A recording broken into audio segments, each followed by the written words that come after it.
The fourth commemoration of Ovadia Yosef's yahrzeit. Tonight we'll be having a panel of Rabbanim who, like Ovadia Yosef, were Isaac in the Tchum HaHalacha and the Tzarchei Tzibur, very active in that field. And before we begin, we'll hear since we're actually being live streamed by Torah Anytime. It's besides the presence here, there's thousands of people actually, even internationally. There's Panama, Argentina, Belgium, China. We have all over a very big audience tuning in to these shiurim, the Divrei Torah, the Divrei Azkara, and the Divrei Zikaron from the Rabbanim. So we'll begin with the Yemara D'Asra of the shul that's over here, the Beis Knesses, and it's also a koil, the koil of Kerem Shloima, on 28th Street in Brooklyn, New York, between Avenue R and S. Bereshus Harav Simcha, HaKoyin Klor Shlita, the Yemara D'Asra, and Rosh Yeshiva of Ruach Chaim. We'll begin with the Yemara D'Asra's Divrei Psicha. What language? English. The badge stairs? I hope not, we'll find out. The emes, it's very difficult to be Pesach on such a giant that lived amongst us. However, I'll take the privilege of saying over one story, maybe two stories, that happened, that I heard from him, and maybe personify somewhat the catalyst of what made him to become the giant he was. 30-odd years ago, I had the privilege of him visiting a yeshiva I was associated with, and he spoke to the Bachrim. And he said over two stories with his message to the Bachrim. One story, he said, I think it's a famous story, people know it. Rabbi Ezel Lechorif, it's a Litvish Maisa, but he said it over. Rabbi Ezel Lechorif went to Volozhin with the purpose of, Rabbi knows the story. Rabbi Ezel Lechorif went to Volozhin with the purpose of looking for a son-in-law. In Volozhin then, that was the mother of the yeshivas, that's where the yeshivas were. And he went and he had a kvutza from Bachrim, he had a group of Bachrim, and he said, I'm going to pose a question to you, and the Bacher that comes up with a teretz, comes up with a solution to my question, he is going to be the chosen one, and I'm going to take him for my son-in-law. And Rabbi Ezel Lechorif, who was renowned as one of the greatest Peki in the Shas, posed a question to the Bachrim. And it was a challenge, and this one tried, and that one tried, and that one tried, and this one tried, and every single one that tried turned around, and it wasn't a good teretz to the shaila that he posed. After a lengthy period of time, the Olam gave up, and the Olam said we can't answer the question. And the Rabbi Ezel Lechorif says, Estekid l'chayim u'shalom, and he made his way to exit Volozhin. On the way out, as he was leaving Volozhin, this bacher comes panting and running after Rabbi Ezel Lechorif. So Rabbi Ezel Lechorif turns to this bacher and says, "What, you have a teretz?" He says, "No, Rabbi, I don't have a teretz." But what is the teretz? What is the teretz? I want to know what the teretz is. And Rabbi Ezel Lechorif turned around and said, "Oh, you're the bacher I'm looking for. I knew that the Bachrim aren't going to chap the teretz to the kasha that I posed. But I wanted the Bacher that was interested, that had the bikush, that was interested in running after me to find out what the teretz is for his own sake, for knowing what Torah is." This bikush, this thirst for Torah, this thirst from wanting to know the amita shel Torah without any negiyas.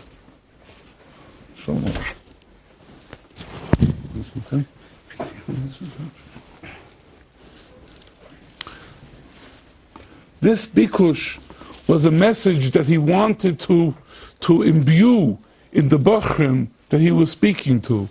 That a person, in order to steig has to run after the truth for truth's sake, has to want to know the tirutzim, has to want to learn for learning's sake. Possibly, although it was a message for Bachrim, what the intention was the Bachrim, but as we know, a speaker usually speaks things that are Harav l'liboy, that are close to his heart. And this possibly was something in his heart that the constant searching for the emes. Have another 2 minutes? Well, another story. Stories is always time for stories. It's another story he told the Bachrim, which I believe also speaks volumes. It's a famous story where there were a few Bachrim with a contest of who can climb a large mountain. Who can climb the mountain? And they tried, and it was impossible, and most people gave up after one landing, after two landings, after X amount of steps, and they gave up. And some people made it further up the ladder, up the hill, up the mountain, and most gave up at the end. There was one bacha that said to himself, I'm not going to give up. I'm not going to give up. I'm going to take every single step that I can take until I can't do it anymore. The giving up for the sake of giving up is not something that's in my dictionary. And soon as he got to the point where it was really impossible for him to go any further, lo and behold, there was a way for him to reach the top of the mountain that people down there didn't know. And the Musar Haskell that he taught, that he gave over, the message was that you don't give up. Our goal is not only to reach the objective, our goal is to learn for the sake of learning b'chol keichosav, with every ounce of strength that we have. And again, probably this was one of the key factors in making him the giant that he became, of not giving up, continuously and constantly searching for the emes and learning and not giving up until his last koiches. So it's befitting, Pashas Lech Lecha, where the Zohar says, Lech Lecha meyartzecha umeilatecha el oretz asher ekot ha'meriah. The Zohar says, Lech Lecha meyartzecha means from one's own self. The artzius, from one's own self. A person is tied down to his needs, let it be his air conditioning, his comforts in life.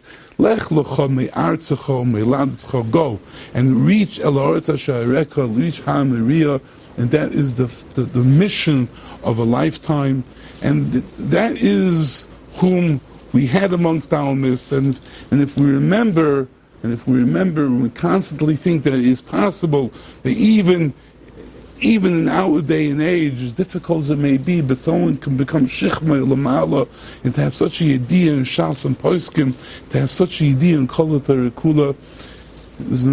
First of all, I'd like to thank Chaim Hoffman and his mishpacha for organizing, for really putting themselves out. I think it's a very big schus, and the schus from the nifta to Lech Beistein, you should have nachas from your entire mishpacha. Yehi Zichron Baruch.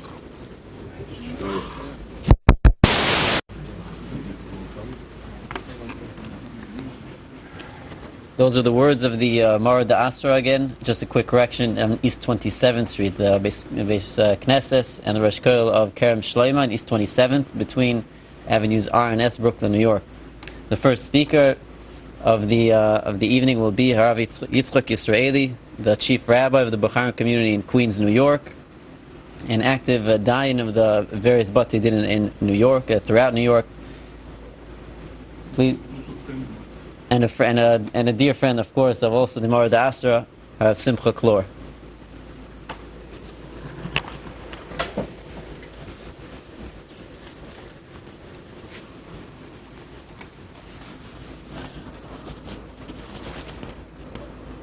ברשות המרא דאתרא, ראש הישיבה, רבנים חשובים, to speak about a giant like Chacham Ovadia, you really need to have the skills, the right skills, in order to measure and to weigh, to understand his gadlut, betorah, betzidkut, b'kedusha.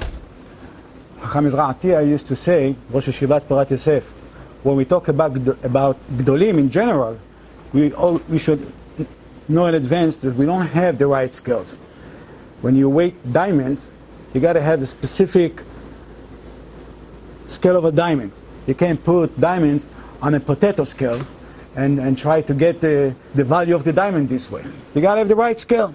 And we don't have the right scales when it comes to such Gedolim.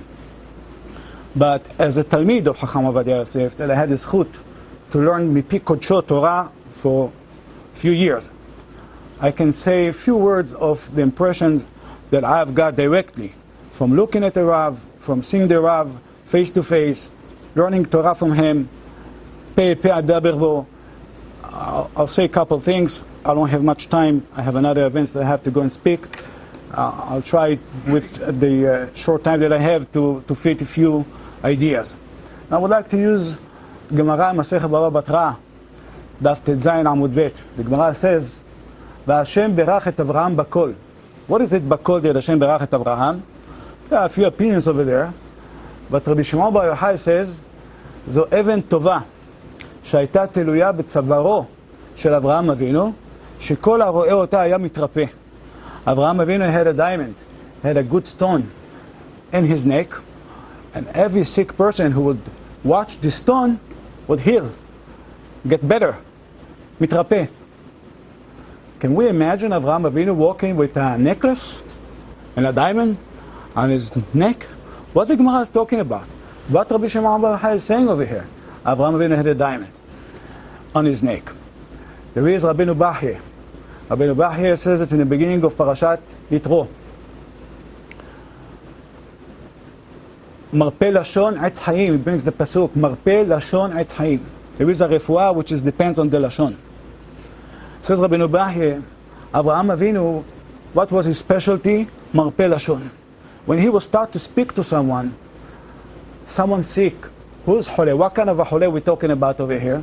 As Rambam says in Halachot De'ot, same as there are physical cholim, there are also spiritual cholim. There is chole agufot and there is chole anefashot. Chole agufot, to'amim mar matok u'matok mar. Sometimes a sick person, he got so sick that he's losing the flavor. He's starting to mix between sweet and bitter. Same thing says Rambam. A spiritual sick is also mixing up between the good and bad.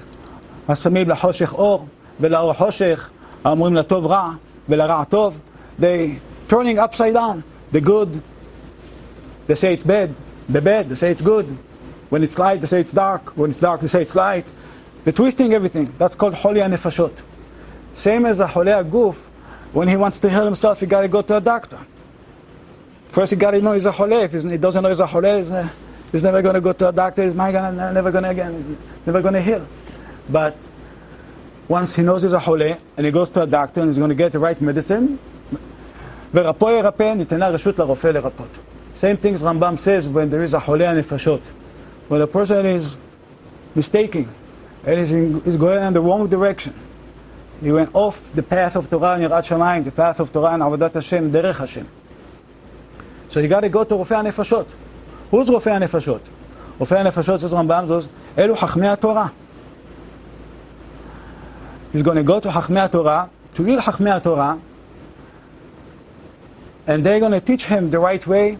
They're going to bring the light back to his neshama, and he's going to be able to recognize again between good and bad. He's going to be able to tell that the light it's a light and the dark it's dark.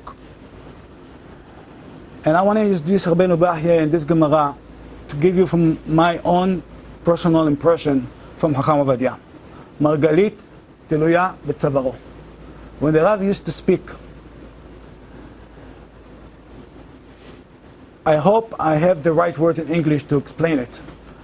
The Torah was so sweet. The Torah that the Rav was saying, so powerful on one hand and so sweet on the other hand, that when he was finishing talking, we would say, Haval shenigmar. we felt bad that he stopped talking. And sometimes classes took 2 hours. And 2 hours, I'm not talking about shiurim that recorded today and people can hear online, many shiurim that he gave in the past 20 years. Shiurim that I heard from him over 30 years ago, 4 years ago. Shiurim in very high level in depth, bekiut and harifut at the same time. That during the shiur we felt like almost getting dizzy from the speed of the Rav. He was so fast, so quick. His mind was like the speed of a light, and he spoke fast also, not as many hear him today on recording videos or CDs. Then he spoke slow, but he used to speak so fast. I was trying to take notes while he was speaking. Most likely in the middle of the class I dropped off. I could not keep up with the speed, just taking notes. I could not keep up with the speed of the Rav.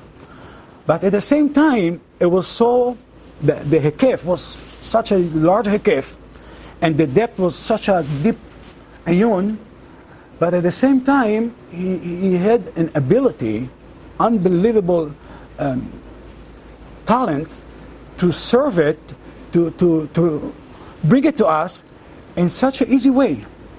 That when we go back and open the books and try to follow the path and get to the conclusions that he got, or see the Torah that he was getting, how did he manage to bring it in such soft words, such an easy way, and presented it to us in a way that even a katan shebatalmidim would understand what he was saying?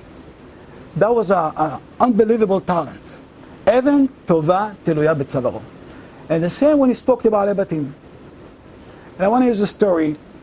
אין אדם עומד על דעת רבו לאחר 40 שנה. At the time I felt very bad, but today I can understand better what happened.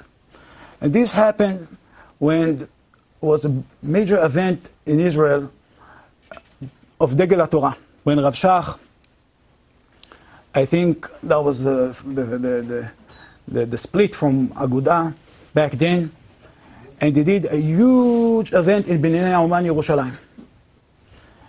Thousands of people came to this event, and the most famous speech of Rav Shach was giving then.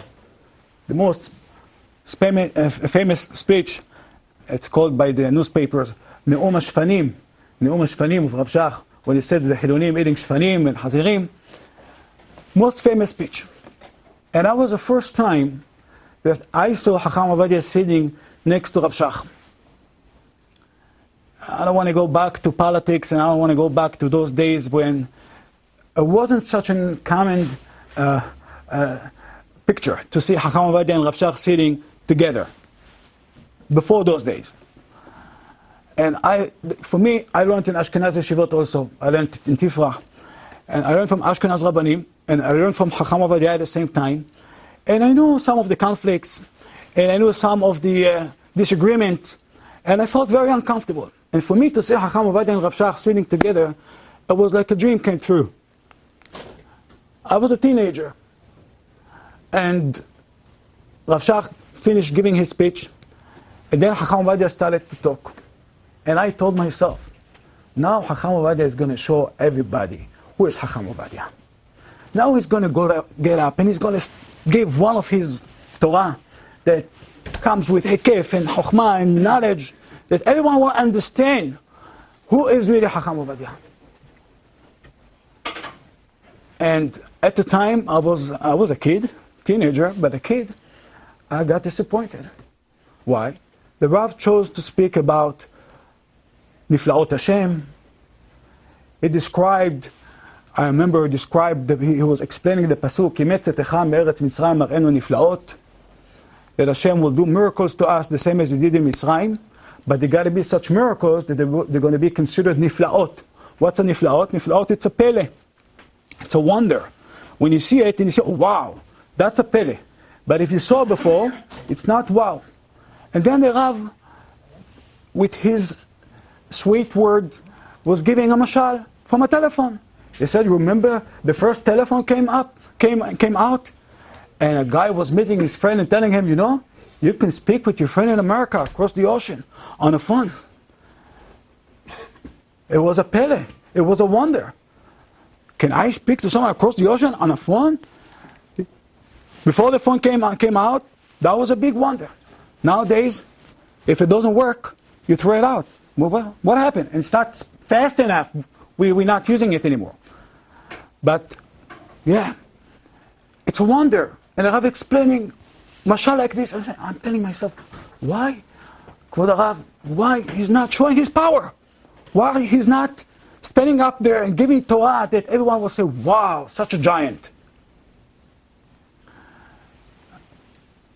And then I read that years beforehand, when he went to become the chief rabbi of Tel Aviv,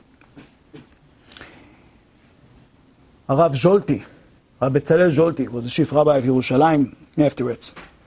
He asked the Rav, he said, when you go, your first speech in Tel Aviv, you should speak such a high-level Torah. Make everyone lose you. Make sure they cannot keep up with you. So the Rav said, why? Why should I do that? He says, they should understand, כי לא מחשבותה מחשבותיכם, ולא דעתי דעתיכם. They should know that the knowledge of Torah that you have, it's not the knowledge of Torah that they know. The Rav says, no. What do I gain by them knowing that I'm greater? I want to say things that they're going to understand, and I want to say things that I might going to be able to attract more people to learn Torah. That's my goal. And that accomplished the puzzle for me. The Rav could speak big Torah many times, but he chose to speak simple things, explaining them in simple words. And his mahshaba was always, how can I get this Yehudi who is now not so close to Torah, not so close to, maybe far away. That event that I mentioned before was, well, the media was there, all the media was publicized in an unbelievable way. And the Rav was sitting there, many Avrechim, many Bnei Yeshivot were sitting there. But he didn't look at the crowd just sitting in front of him. He looked at the media, and he said, my words now are going all over around the world. And I got to make sure that this Yehudi who sits far away over there, and maybe he just heard a very strong speech, maybe he has some bad feelings, I want to put him back. I want to bring him close to Hashem. That was his mahshaba. That's even tovat tuluya b'tzavaro. As Moshe Rabbeinu, the pasuk says about Moshe Rabbeinu, Vayered Moshe min ha'ar el ha'am. Moshe Rabbeinu could speak Torah also, in such a level that we will lose him. He learned Torah from Hashem Yitbarach. But Vayered min ha'ar el ha'am, he spoke Torah that everyone can understand. The Rav spoke Torah many times that everyone can understand. And he said simple things, while he could say much more and much depth and high level, but his mahshava was always, how can I be mekarev more and more Yehudim to Torah and Hashem's way. And I want to say one more thing about his phenomenal memory that everyone praising. This is the most, even back then when I grew up and things were not so simple, everyone admit, we cannot compete with Chacham Ovadia's memory. That we cannot compete. He knows everything. He cannot miss anything. And I'll tell you a story this story came a few times. Once I was a witness to part of this story also. It was an event that the Rav was supposed to make a phone call. So he asked for the Sefer Telefonim, the phone book, and you look at the phone number, and if you remember the old phone with the Hoga, yeah, and he looked at the number like this, 9. Okay, he did 9. Now after 9, what comes? 8. So he did 8, and afterwards what comes? 6. So he did 6, and number by number, he looked at the number and he dials the number. There was no answer. The other side of the line, no answer. I got the phone, kept learning. 10 minutes later, the Gabba is reminding him this phone call is important. Usually when it came to emergencies and pikuach nefesh and taking care of building a mikveh or building a... So he was involved personally. So you take again the phone book, and again you look at the number, and number by number he does it. 9, and then 8, and back, and forth, and back, and takes time till this wheel goes back and goes on, and again. It was again no answer. He kept learning, and a half hour later, again he's trying. And again he's looking at the number one by one. So a few Rabbanim were sitting and one was telling him, Kvod Harav, you know the whole Shas by heart, one number. It's the third time already, you can't keep the number? The Rav, it was, I don't have much time to explain his anava, his humbleness. Unbelievable how he covered on himself. But I guess this time was like plitat peh. And he said to him, when I was a teenager, I accepted upon myself not to remember anything from this world. I have a Kabbalah. I got a Kabbalah upon myself. לא לזכור שום דבר מענייני העולם הזה. So I don't remember the phone number. And I know for a fact he didn't know the phone numbers of his sons. And even when it came into call to learn by Chavruta on the phone with him, one of the sons, every time was taking out the book and looking at the number and dialing the number by number, not to remember. You can put two numbers together, then I have to remember the second number. That's something I have to put in my memory, and that's materialism. This is Olam Hazeh, and I have nothing to do with this Olam. His mind was devoted to Torah 100%. He didn't took from this Olam nothing. He could remember and he could do much more. Nothing he didn't do. And he said, I knew that it's going to cause me inconvenience, which did.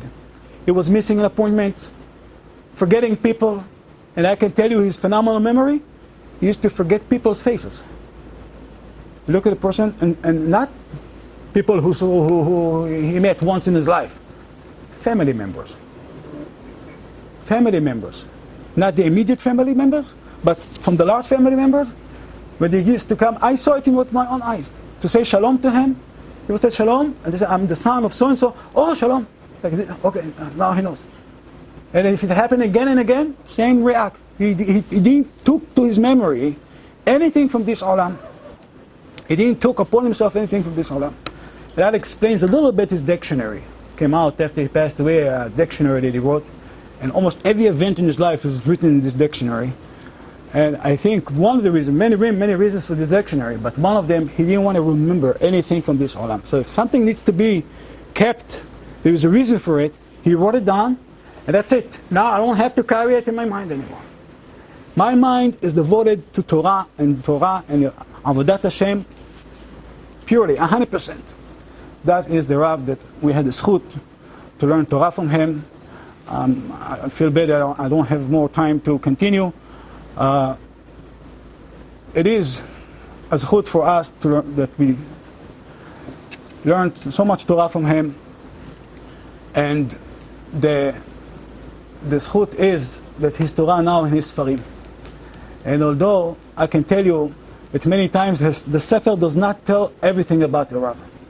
There are some Mechabrim that the Sefer is bigger than them, and some Mechabrim they're bigger than the Sfarim, and the Rav is much bigger than his Sfarim. Although his Sfarim are unbelievable, Yabi Omer, but I remember Shiorim that he said to us, with so much more pilpul and so much more ayun and so much more amkut. And when it came to the Sefer, we saw the tshuva after it, and it was just ayin, shoot, ploni almoni, daf ploni, v'ayin po, v'ayin sham, v'ayin po, v'ayin sham, v'ayin po, v'ayin sham, 5-6 places like this. It was a whole shiur. He said a whole ma'aracha. But in the Sefer, לא שייך כל כך לדינה, just notes. So the Sefer doesn't always tell about the real gadlut of the Rav, and this is my advice to you. If you're learning from the Sfarim of the Rav, when he says ayin po v'ayin sham, v'ayin po v'ayin sham, ayin sham. Ayin po v'ayin sham, v'ayin po v'ayin sham, because you're going to see, wow, you're going to see, even though he's not bringing even what they say, but ma'aracha shlema over there, sometimes hours of learning. יהי רצון שזכותו תעמוד לנו, יהי רצון שיעמוד לפני כיסא הכבוד, יתפלל על הדור שלנו, שנזכה כולנו לגאולה השלמה במהרה בימינו, אמן ואמן.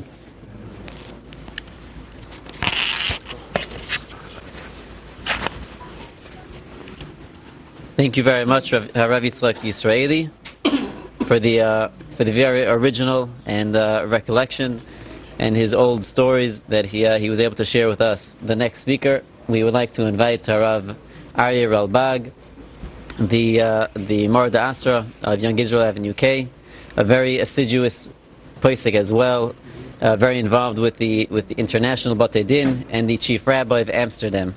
Please.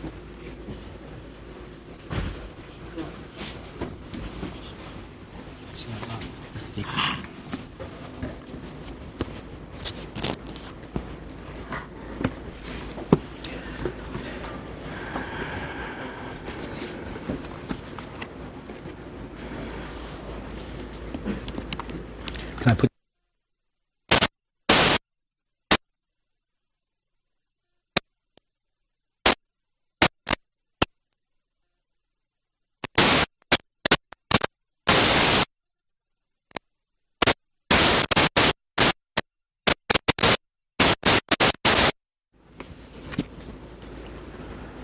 B'Rishus Hagoyin Hagodol Morad Asra Hagoyin Harav Klor, Harav Simcha Kohen Klor Shlita, who's been an old friend of mine many years since I'm back in America, 35 years.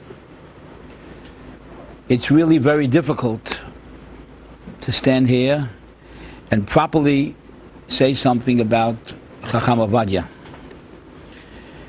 There haven't been many people in the last generations of his stature. What do I mean? A Poisek Ador, Ish Eshkoilos, Ish Kuloi boy. There was a Chaim Oizer before the war. There was a Moshe Feinstein after the war. Of that caliber is Chacham Ovadia, ZTL. The first time I met Chacham Ovadia was when I was 19 years old. I was in Chevron Yeshiva. He was then Chief Rabbi of Tel Aviv, or after, he was in Bezin HaGodel. He was a dayan in Tel Aviv, and he was nominated to be in Bezin HaGodel in 1966, Tov Reish Chavov. And I had a chavrusa, and I learned, one of the things I learned, I wanted to learn smicha, I wanted to have from him smicha.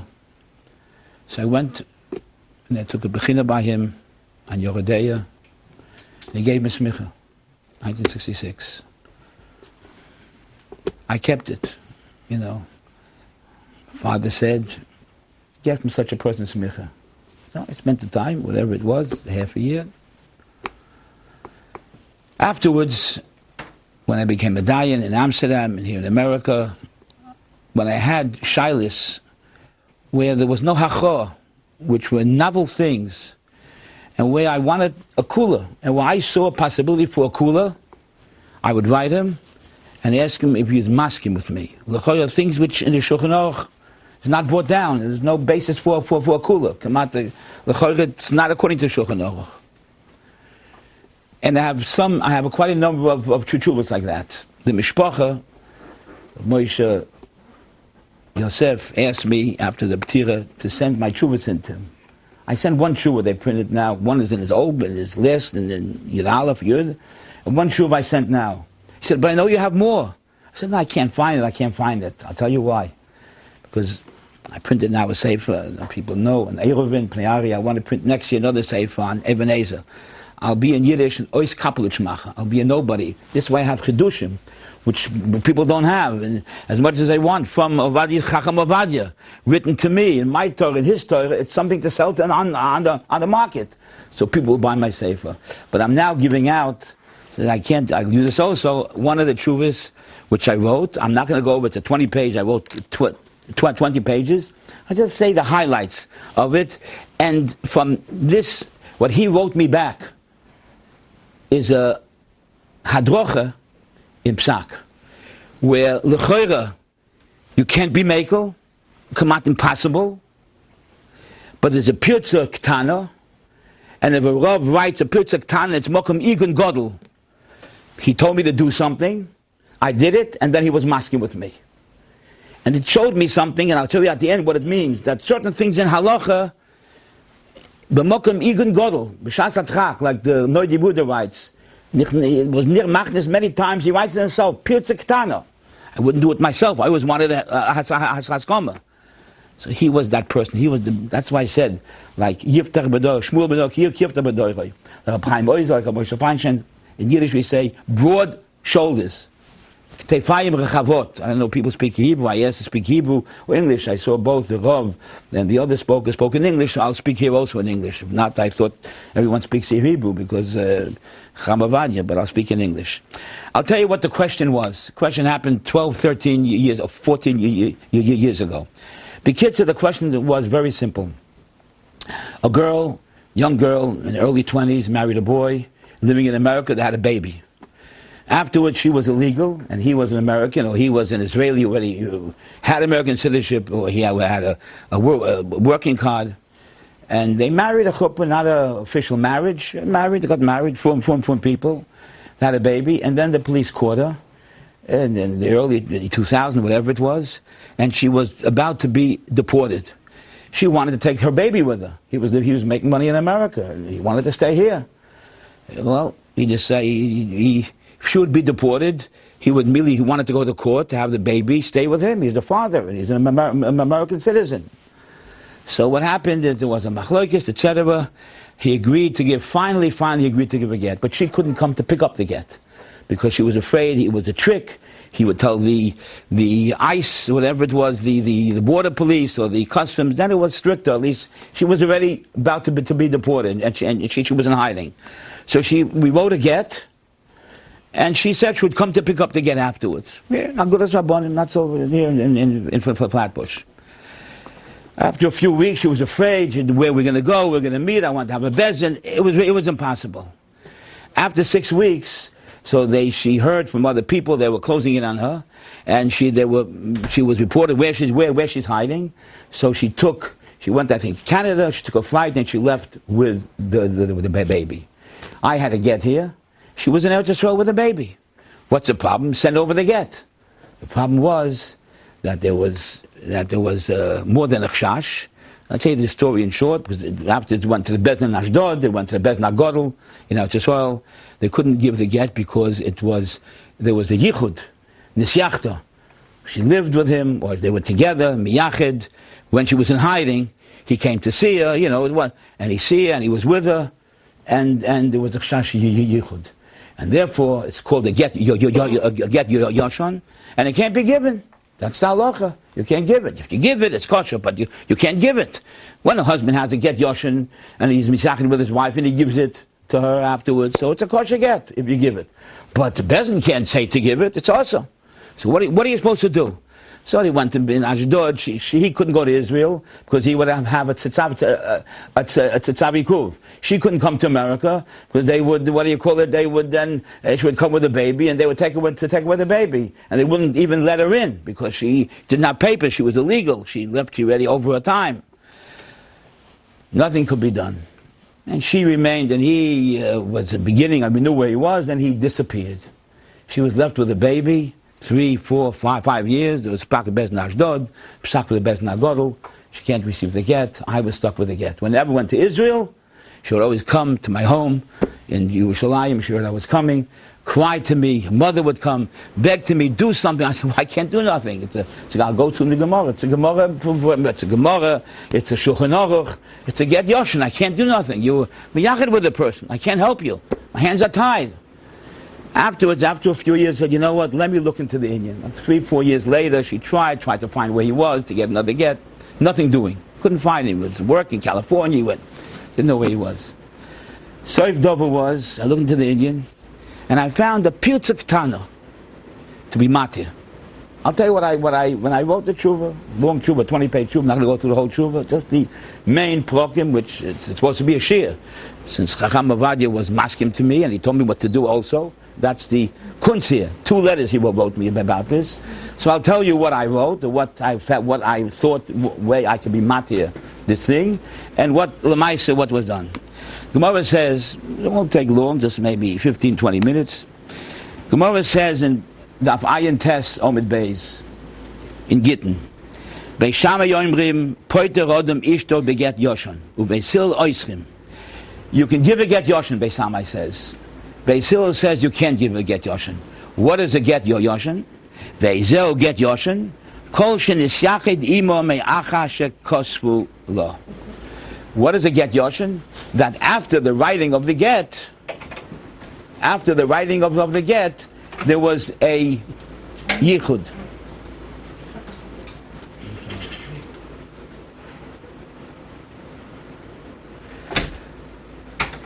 A get yoshin means that after the writing of the get, the husband was misyachid with the wife. Says the Gemara, what's the machlokes? Beishamei savrei lo yamrinon gezeira shem yoim rugita koydem levno. Ubesil savrei amrei gezeira shem yoim rugita koydem levno. Beishamei says we're not afraid of anything because if you're going to give the get yoshin is written in Chveis Echad B'Tishrei, Gimel B'Tishrei, the get of the get yoshin, and when the get is written, and they're gonna live together, and he's gonna give over the get afterwards, a half a year later, or a year later. People after a few years, Rashi says, are gonna look at the get. Meanwhile, a baby was born. Baby was born in the Chveis in Pesach time. And they see the get, and she got the get only a year later.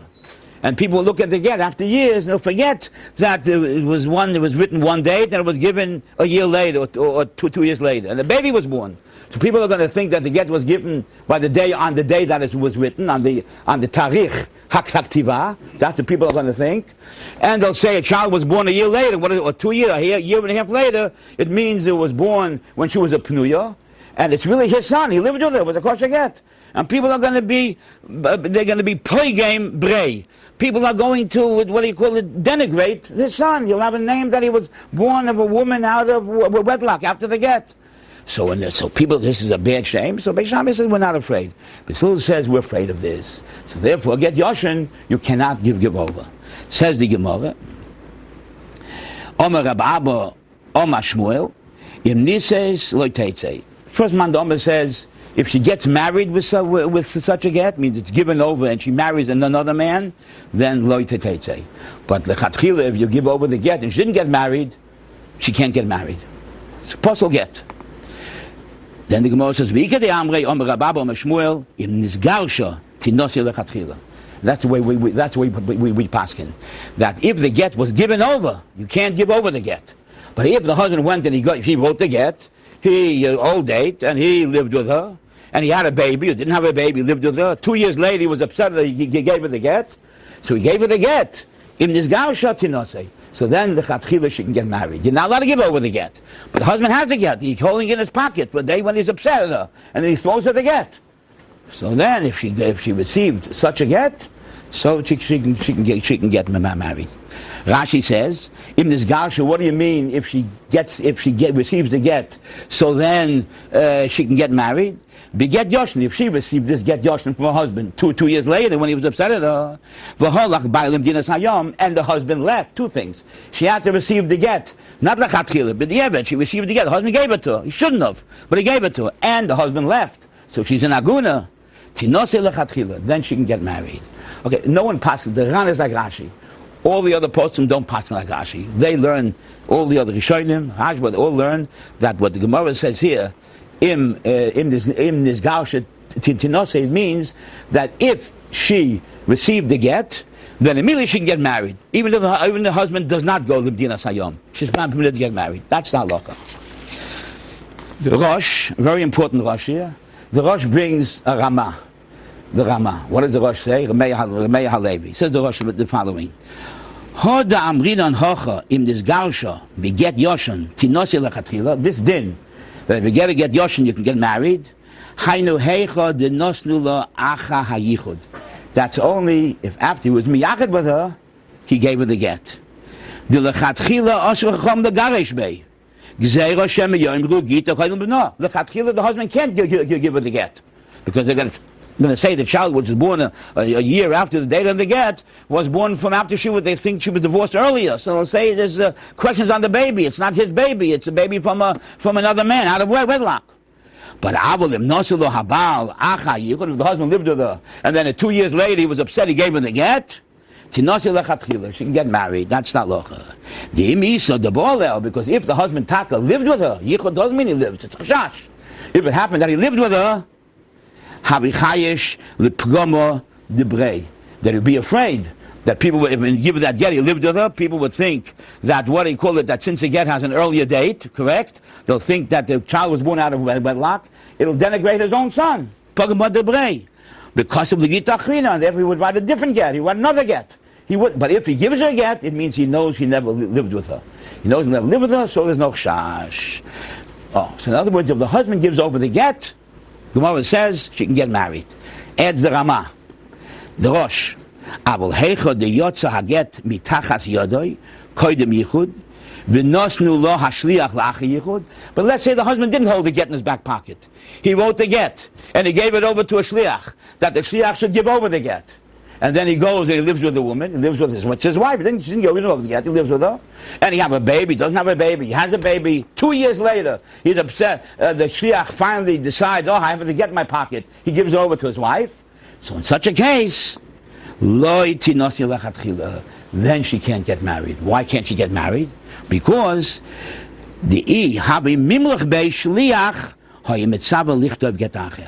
because this is for sure, that had the shliach asked the husband, should I give over the get? The husband would say, I lived with her. And people are going to say, I have a baby, or I might have a baby. And people are going to say the baby is not mine. They don't know the get was written 2 years before and it was given over 2 years later. So I don't want to be perging my son. So write another get and give it from the new date. In other words, the Ramah paskins that when do we say that you can marry with a get yoshon? Only if the husband gives over the get. Because the husband, if he gives over the get, he knows there's no chash. He knows that he didn't live with her, lo baal. He didn't live with her. If he didn't live with her, there's no chash of what? Of yom rugita koydem lebna. There's no problem. But if the husband gave over the get to a shliach, and the shliach decides to give the get to the wife 3 years later, lo tinaseh, then the whole din of tinaseh does not applicable. You're not allowed to, can't get married. Because maybe the husband didn't even know, and the husband would have never allowed such a get to go through.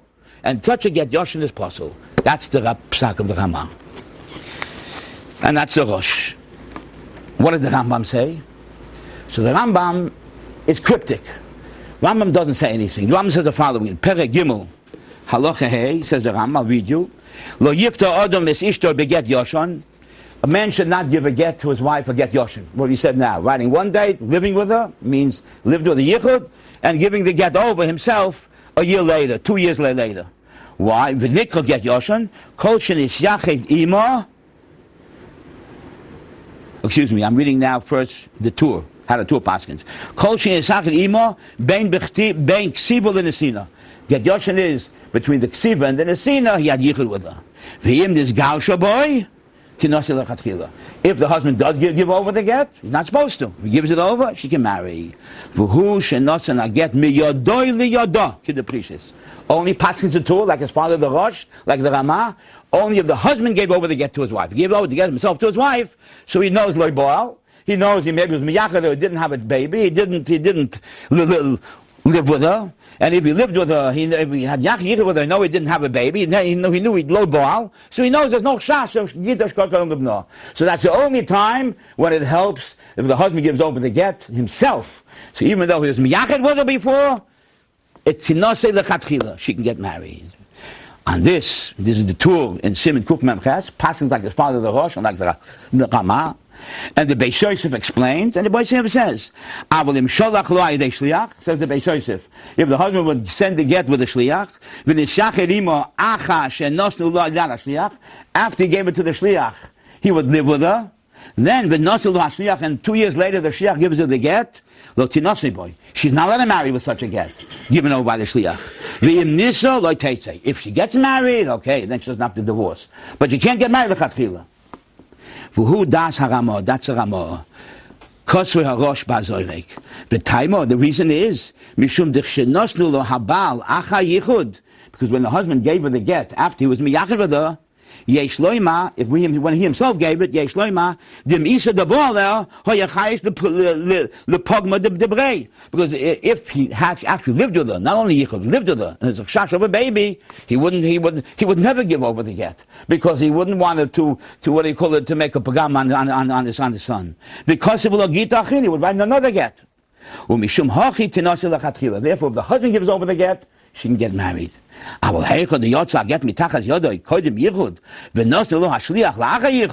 But if he came in hands of a shliach, then it's also to give over the get. And if the shliach gives over the get 2 years later, she can't get married with such a get. It's a get apostle. You can't get married. If you would have asked the husband would have said, don't give over that get. I don't want it because it's going to give me a bad name. I might have a baby. I lived with her only a month ago. She might be pregnant. I have a bad name. So therefore, a get by a shliach, a get yoshin is possible. Cannot be given over. And that's the way the two are papaskins. That's the two, the Rosh Rama.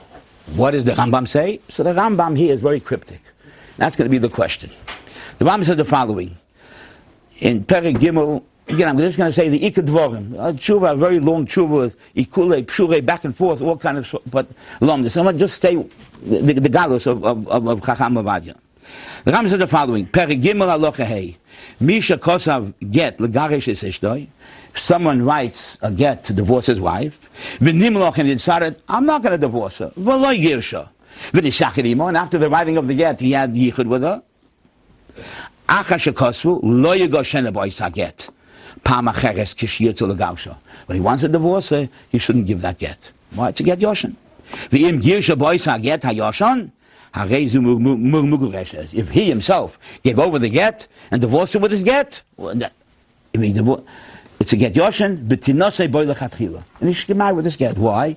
It's a good get, it's written Lishma. So we lived with it, so we was exactly with it in between. So what? And now, 2 years later, when he was upset at her, he threw her the get, was to Adam, he gave her the get to kill Chosai. The only reason you shouldn't divorce, but the Chatchila you shouldn't divorce because of the Chash. Doesn't mean the child is a mom, it means they won't know it's his child. They'll think that she was divorced 2 years earlier from the date, and they'll say that's the child born out of wedlock. A kosher child. From another man, from another yid, but she was a pnuya. That's like so it's kosher. Now, what does the Rambam say here? So here it's a big machlokes between the Maggid Mishnah, the Mishnah Lamelech, Kamat Ol Achronim, and the Kesef Mishnah. Maggid Mishnah here, and also I don't want to go into the Lom. This is a Perek Tes Halacha Chafei with this, but the Maggid Mishnah says very simple. He says the Rambam is just like the Rosh and the Ramah. The Rambam, when he's Medayik, when the Rambam says the words Im Girsha B'oisa Get, means the husband gave the get. But says the Maggid Mishnah and the Mishnah Lamelech, and he brings a raya, the Mishnah Lamelech also to this. The Rosh brings a raya, he brings a very powerful raya from a different Rambam. It's only if the husband gives over the get. Husband gives over the get, we'll say that what? Had he lived with her and have a child, and you knew he lived with her, he would never give over the get. If he gives over the get, it means that what? He knows he didn't live with her. He had yichud, he didn't live with her, and there's no shash of Shema Yoim B'ru Gita Koydem Lebno. But if he gave it to a shliach, says the Maggid Mishnah, the Ram also much you can't give it over, because then husband would never want to give her the get. And he brings a raya. The raya which the Maggid Mishnah brings in Perek Tes Halacha Chafei, and the Mishnah Lamelech it's really the Mishnah Lamelech's raya, which he quotes here in Perek Gimel Halacha Hey. The halacha is from the raya from a different Rambam, where the Rambam says the following. In Perek Tes Halacha Chafei, the Rambam says, "Nishached ima achas she'omer lehem lichtoi v'lachtoim v'litein lo harei elu lo yichtichtavu." Or a husband says, not when a husband wrote a get and he lived with her. Before he wrote a get, he told a sofer, Adam, a shliach, write a get for my wife, sign a get for my wife, and you be the shliach, give over the get to my wife. And he left them. They didn't immediately go and do what they did. They waited until they got together. It happens many times. They slept. Meanwhile, in the spies, and he lived with her. He lived with her a day, a month, in the shachta. Then they go and they write the get and they give the get. Is it a kosher get or not? The Rambam says, you're not allowed to write the get. Now the Rambam said the Kabbalah, I'm not going to do the Kabbalah, but it's a shver Rambam, but in my tshuva I talk about it. The Rambam says, Kabbalah hadvorim, im haget shniten lo liyodo kishenisyache limo nifsal haget shemaboal. Kabbalah lo zeh shlo nichtav. The Rambam says the Kabbalah is very difficult. The Rambam says like this: after a get is given, wrote a get and he gave a get to his wife. and he lives with her. What's the halacha? The halacha is that she's not divorced. She's divorced, she had a get, but when he had lived with her Bia again, it's Bo'al L'Shem Kedushin. It's as if he made a new Kedushin, and he's married to her again. No, he lived with her, so he's married to her again. So a get where a husband lives with a wife after the get is given is not good. The get is bottle. Why is a bottle? That's bottle. It's a new Kedushin. So if after the get is written and signed and given over to his wife, he lives with her, we say it's not a good get. If he lived with her, so if he lived with her after, when he didn't give over the get, he just told Adam write a get and sign a get and give over the get, and he lives with her then before it's even written, of course it's not a good get. It's not a right kal v'chomer. It's a wrong kal v'chomer. They all ask this kal v'chomer, and they explain the Rambam differently. The way they want to explain, but what is v'im kosev v'nosel acha shenisach imo eino get. The Rambam goes so far here that after he told the Adam and the Sofer and the Shliach give over the get, lives with her, it's puzzle, not tinaseh. And they all ask the question, why? So the Maggid Mishnah explains, Maggid Mishnah and Mishnah Melech explain the Lomdis. What do they explain? They say the following. Really, in a case, let's say, where a husband wrote, signed, and gave over a get, and then lives with her, then the get is not good for a different reason, because Bo'al L'Shem Kedushin, there's a new marriage. In a case where the husband told Adam to write sign a get, but decide to write a get, and a shliach to give over the get, so then, what's the problem there? Since the husband doesn't know, since the husband doesn't know, and he didn't do no maisa to counteract the fact after he lived with her, to show that what do you call it, that he wasn't mafias, that he wasn't mavatl of the get. So, since in such a case, we don't know if the husband, when he was miyachid with her, if tachid was a pius, there was a meeting of the minds, and they were again good, and he was mavatl of the get, so there's a chash. So therefore, he didn't do anything to annul that. Nothing to nullify that. So as long as he didn't do anything, he gave over the order, write, sign, and give over the get. And he went and lived with her. He didn't do anything to what do you call it, to nullify the order, to show that he didn't live with her. So therefore, in such a case, the get is bottled. And the same thing would be if a husband would write a get. He would write a get and give it to a shiach to give over, and between the ksiva and the nesina, if a shiach has the get, if he would be a boal, or he would live with his wife, it also wouldn't be a good get. Why? Because he doesn't do anything to nullify, what do you call it, the fact that he was meshachid with her. The only time it's a good get is only if he himself gives over the get. Because in a case where there's a ksiva, it's a get, and he gives it over to a shliach, and then he's mishachid with his wife, and then he goes and gives her the get, he has it in his pocket, then he does something to show that I didn't live with her. I was only mishachid, no boalty. I didn't live with her. Why did I not live with her? Look, I made an action. I did something myself. I gave over the get. So then it's a kosher get, and then we say, Tenosei lechatchila, get married. But if he doesn't give over the get himself, in any case where it's given over to a shliach, whether he makes the points at the beginning of the Edom, and the sofer, and the shliach, and then he mishachid with it, and he doesn't do anything to counteract, in other words, to show that he wasn't mavatl of the get, he doesn't give over the get, shliach did it, so it's not a good get. And also in a case where he wrote the get, and get of a get yoshin, between the ksiva and the sin, he lived with the wife, and his hand of a shliach, it's not a good get. That's the raya of the Maggid Mishnah and the Mishnah Lamelech. If you give over to a shliach, there's nothing you're not doing anything positive to show that loy boal, so then it's not a good get. The only time it's a good get is only, what do you call it, when husband gives over himself, after he was miyachid with her. Then it's good. Why? Because then it shows loy boal, and there's no chash. And that's, so they all want to say, most of the poskim, that the Rambam is like the Maggid, is like the Rosh and like the Ramah. What's the problem? The problem is the Kesef Mishnah.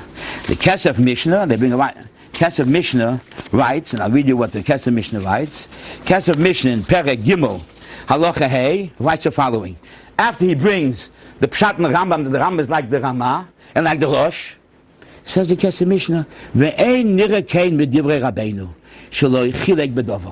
In Perek Gimel, Halacha Hey, when the din of a get yoshin, when the Rambam says, מי שכוסף לגרש את אשתו ונמלך ולא גירשה, ונשחת עמו, אחרי שכוספוי, לא יגרשנה, ותינוסה בוי, שכוספו בוי, לא יגרשנה, באויס הגט, פעם אחרת.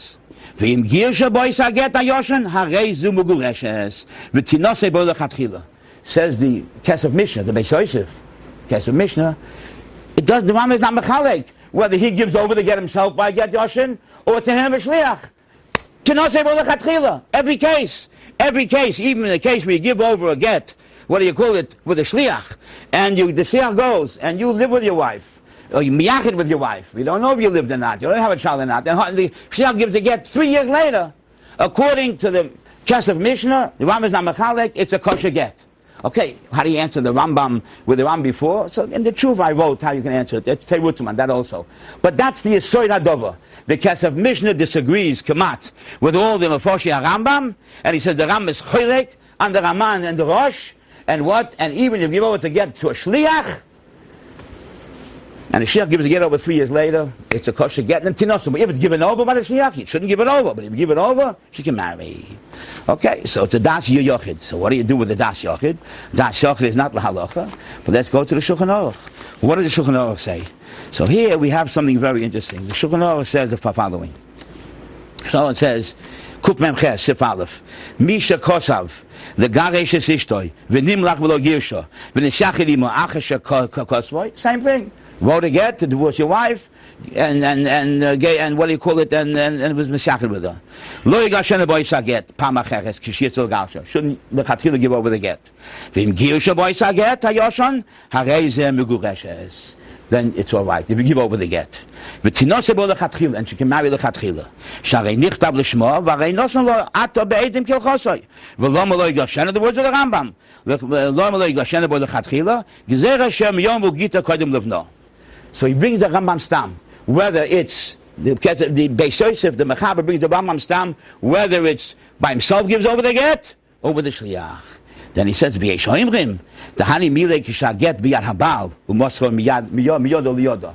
The only time a get yoshin is kosher, if it's given over, and you can marry the chatchila, it's not the chatchila, it's only if the husband gives over himself. There'll be no loy baal. But, says the Shulchan Aruch, Avalim Sholcho lo ayidei shliach. He brings in now the Rosh, the Rama. V'nishachid imo acha shenosel liyad shliach, and there was yichud afterwards. V'nosel lo shliach, and the shliach gave it over. Lo tinose boy. V'nisas lo teitze. If you're married, you don't have to get divorced, but you know tinose boy.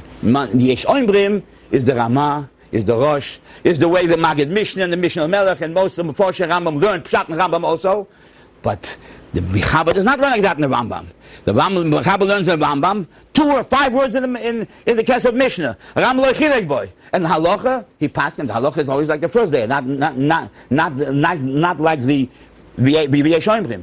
So choira, the Mechaber paskins that what? That even biyat shliach, or get yoshim yachid with your wife, if he gave it over, it's tinas b'lechatchila. But you can't give it over.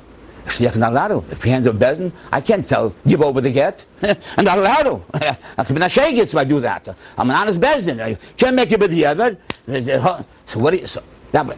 The Beis Shmuel here is bothered. The Beis Shmuel goes back and forth. He says ve'ef shalom sikot and aleph, and then the thing is sivkot and beis in Beis Shmuel. That's the coup de grace. The Beis Shmuel is bothered. How do we learn pshat in Rambam? Is the pshat like the Magid Mishnah, Mishnah Melech, and Roiv Mefoshi Rambam, or is the pshat like the Chazaq Mishnah in 5 words? Chazaq Mishnah brings the other Mefoshi, but every learns in Rambam. Then he says Lo Chilek, or this the new pshat in Rambam. So Chazaq the Beis Shmuel, I'm just going to read you some of the goes back and forth. First he says the following: Ve'ein loy maharambam ayrei dinoishin aget miyodo liyodo. We can't say a pshat that the Rambam is like the Rama and the Rosh. That the only time Tinosi Lechatchila he himself gave the get. If he himself gave the get, like Baal and like Piasor, he wants to get to be a get. We can't say that. Why? And he says a reason why. Because im kain kosher hainadas yeshim shehevikan. Because if that's pshat in the Rambam, then the Rambam is like the Rama. So beseder, the Rambam is like the Rama, not the Rama, the Rama. Meir Levi. So the Rama. What's the chiddush here? He's saying yeshim is the Mechaber is bringing machlokes. So just say the way you all say, you can't say that. Can't be. Then he says, Ve'ef shaloima. Maybe he says, Taka, the Beis Yosef, it's like he says in Kesef Mishnah. Ve'ef shaloima l'das HaRambam, afilu im haget, biyat hashliach, amrinun ilu bitel haget, hoye mishaleach l'shliach, shal yimso haget. In other words, maybe like the Kesef Mishnah says, that even biyat shliach, just like you say when the husband gives over the get himself, by a get yoshin, it's kosher. Why? Because loy boal, because he wants loy piyes, loy boal, he gives over. So even biyat shliach, had the husband Baal, or had the husband was Matthias with her, he would have called up the shliach and say, don't give over the get, I'm Matthias, I'm having new get, I'm not giving you a get, I don't want to give a get. But since he didn't call up, so shliach gives it over, so it's a raya, even biyat shliach, it's like biyadoi. It's a raya loy Baal, and raya loy piyes. That's what the Beis Shmuel wants to say. But then he says, it's a problem. What's the problem? Because he brings the Yesh Omrim. So what does the Yesh Omrim say? The Yesh Omrim, they say, Sha Beis Yosef Svirlei Kevin Sha Get Lav B'Yodoi Chashinan Yoser V'Loi Tinasei Boy. The Yesh Omrim is, no, that since the get is not in his hand, it's in the hand of the Shliach, we have to be Choshesh. So he doesn't know. In other words, so is the Yesh Omrim taka different, and the Rambam is here like the Kesef Mishnah learns, and that's the svara of the Rambam, or not? At the end he says, V'Tzochian. He says first, Miyu Peretes Dil Chofei Lo Mashma Kein. From Peretes, when I brought the other Rambam, it's not mashma like this. It's mashma that any time it's biyat shliach. So what do you call it? The Rambam says ain't a get. Get is bottle, not even postal. It's bottle. It's not considered a get even. So it's from the Peretes Halacha Chofei, the raya of the Mishnah Lamelech. It says is a valid raya. But then says the Beis Shmuel, V'Tzochion. I don't know. From the words of the Mechaber, it's mashma he doesn't learn, even though the Rambam Peretes Halacha Chofei is mashma like the Ramah and the Rosh and like the Mishnah Melech and the Maggid Mishnah learn. It's mashma Eino Chanami, but Tzochian, because that's not the way the Mechaber learned. And the Mechaber passed Halacha the way he learned Kesef Mishnah. The B'yat Shliach, it's also good. So Tzochian, know what to do. Okay, I still say I can't say give over the get. Then we come to Sif Cotton Beis in Beis Shmuel. Medayak. That's a raya I wanted to Medayak in Beis Shmuel, and I wrote that to the Chacham Ovadia. Mechaber says what? V'im girsha, that if you megarish your wife with such a get, tinaseh lechatchila. Doesn't say in Shulchan Aruch with a shliach and not a shliach. The way the mashal from the Ben Mechaber means even with a shliach. If she gets married, if he gives over the get, if she's im girsha bois a get. Says the Beis Shmuel 5 words. Hu hadin im holach habal lemdinas hayom. Tinose. Words which are not understood. Says the Beis Shmuel, the same din would be if the husband goes lemdinas hayom. Forget all the achronim. Doesn't make sense. The Beis Shmuel does not make sense. Perach Tshuva, the Maharitz, Rabbi Yontiv, Tzalin, Maharitz, and Tzimukufara. All the achronim. It doesn't make sense. The Beis Shmuel does not make sense here. Holach Bailam Dinas Hayom. The only time Dinas Hayom was only Rashi and the Ran. That one of the Tanoim, Tinoshe Lachatchila, if the get was given over, and Holach Bailam Dinas Hayom. The all other poskim don't mention Dinas Hayom. That's Rashi's Chiddush. One of the times the get is kosher, Tinoshe is only husband went Dinas Hayom. Other Rabbah they all say. Yeah? Here the Chiddush of the Mechaber and even the Ramah is even the husband is in the city.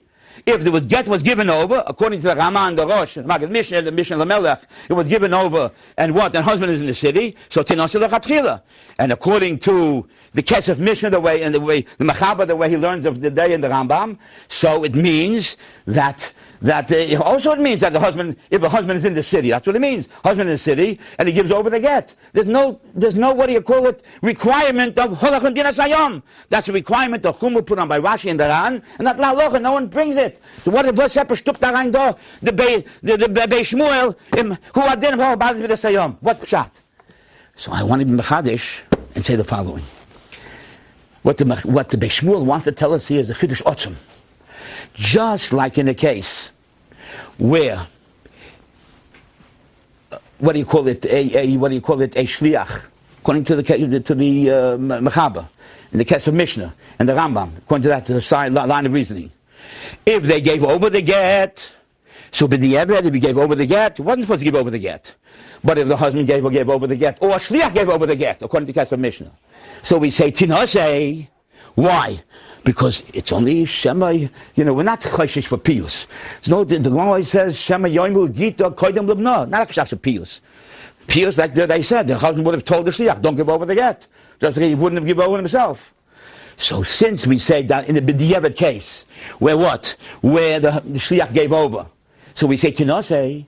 So the Beis Shmuel wants to tell us who adin in the case where the shliach didn't give over the get, but the husband ran away. It's also b'diavad.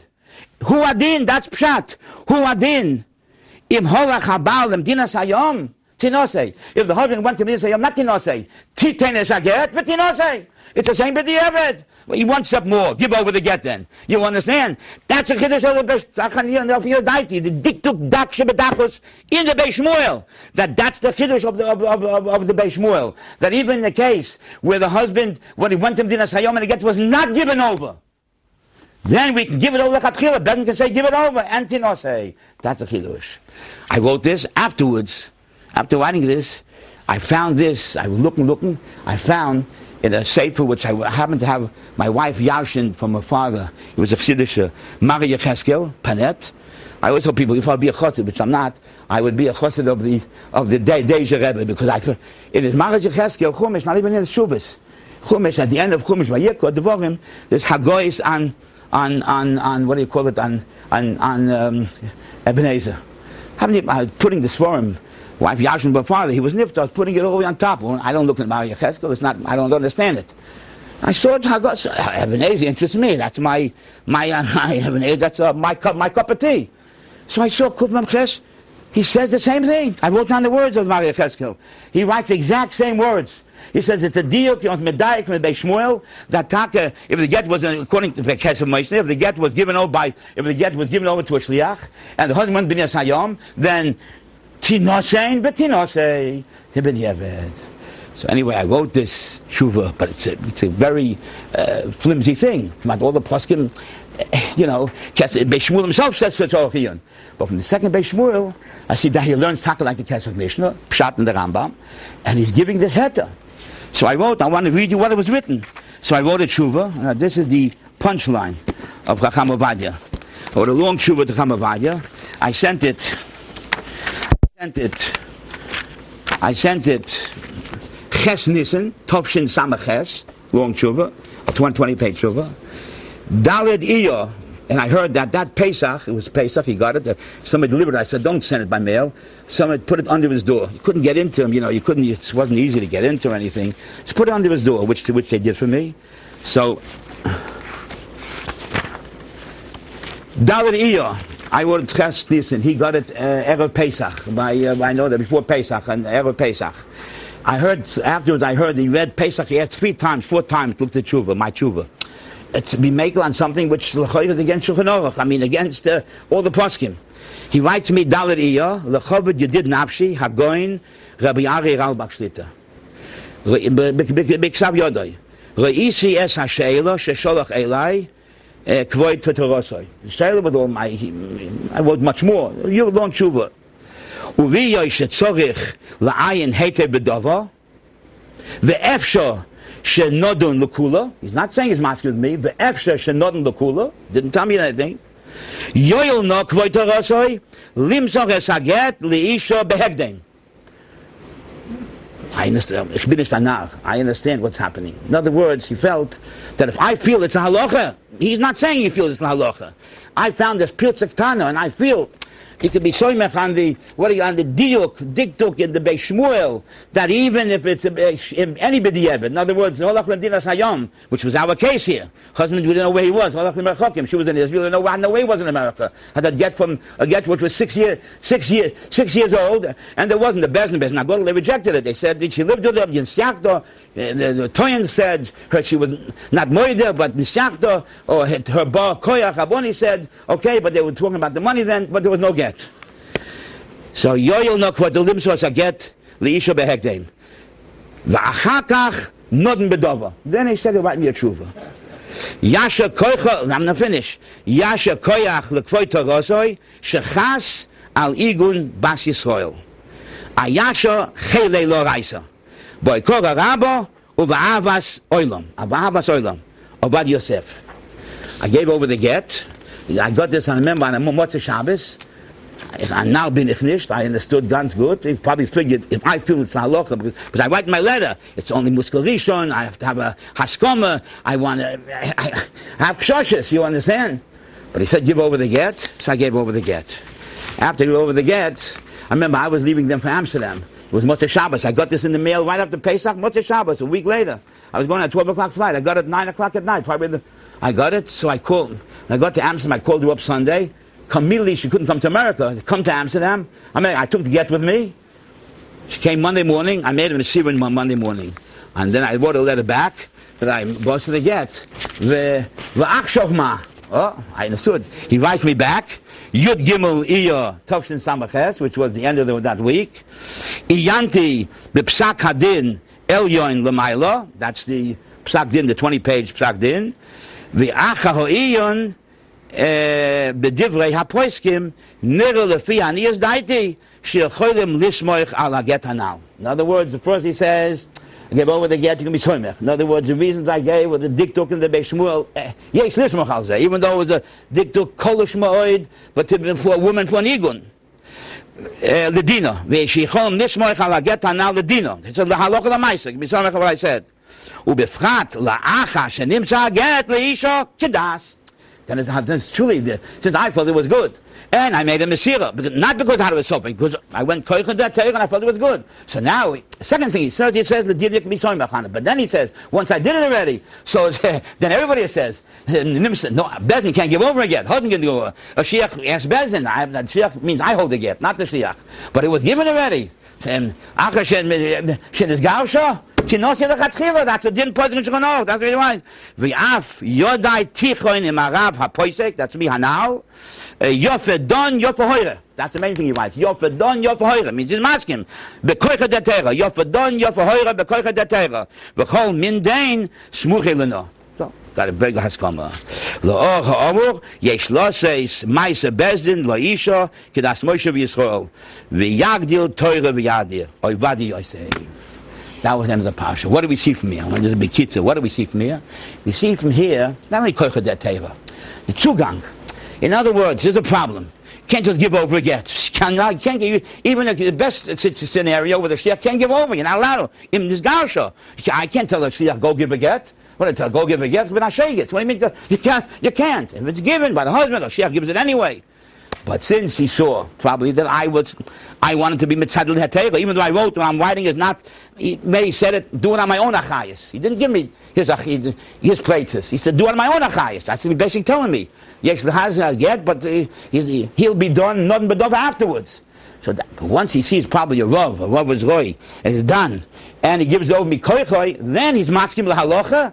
And then he says, according to everybody, it's a good get because in this gausha. So ended the parsha, she got the get, she got married, she has children now, and that's. But I want to say in a way in halacha, I think it's a little bit it's a chiddush, more than a chiddush. Chiddush and dalkoi and hara. It's not stama, it's not the tshuva, it's not my tshuva. It's his way of doing it.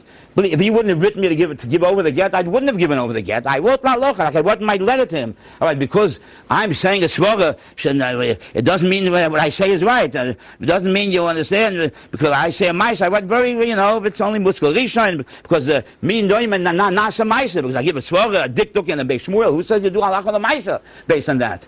But that was his derech.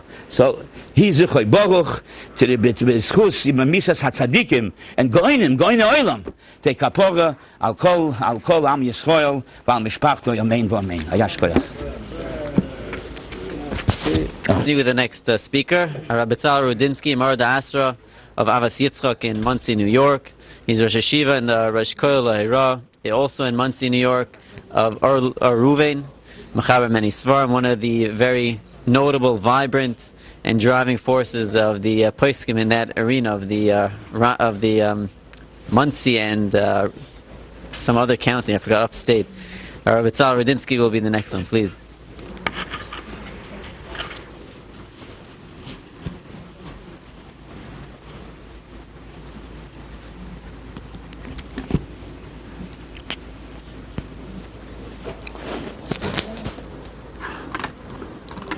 Baruch Hashem, I was zeicher this past week to have an einikel, a grandson in Eretz Yisrael. So I'm actually on my way. My time is very limited, And if it wasn't for Ovadia, to the two of Ovadia, it's my Talmud Ovadia. And what this kinus is for, so I would say it's not Shaykh Bizman to be here. I have to be back in Muncie in about 45 minutes. So it's all L'malam and Azman. But Rabbi Ovadia was L'malam and Azman. So I don't feel we could use Zman as a Meniyah, not to come. I felt that if anything to do with Rabbi Ovadia, it's a schus to be a cheluk of the Yishtatfus in this kinus.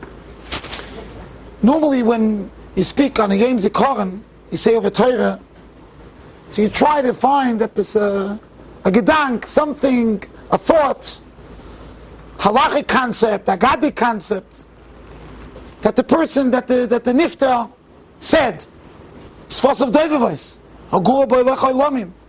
The greatest chesed you could do for a person is to say over Torah Mishmai. There is no greater chesed. That is the greatest chesed. Literally, it's infusing life. So you have to start thinking, what did the person say? And now, try to make a connection. We're here on the Yom Yortzai from Ovadia Yosef. I'm not magazim, I'm not exaggerating to all of you, that if you asked me to give a shir halacha, that's encompassing, fully encompassing, and not to mention Ovadia Yosef, it won't be shayach. In the last close to 30 years that I'm giving shirei halacha, it's almost impossible to give a comprehensive shir halacha without Ovadia Yosef coming into the shir. It would be difficult to do it the other way. When the Chazon Ish was nifta, so they say that Rabban Kotler Zatzal, he brought the Sfarim of the Chazon Ish in the Beis Medrash. He said, this is the hesped. Look at the Sfarim. So I'll tell you, before we begin, I want to talk a little bit about a gedank, a thought that I heard directly from Chacham Ovadia.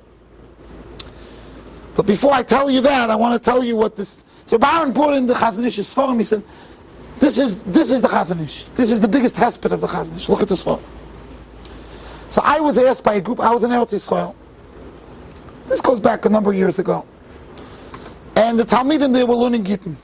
The Talmidim in the Mir, they were learning Gittin. And then there was a big controversy in the government, giving back terrorists, for giving back a whole slew of terrorists for one person or for two people. And there was a big controversy. So how does this play out in this kind of an exchange? So the Talmidim, they were learning Gittin.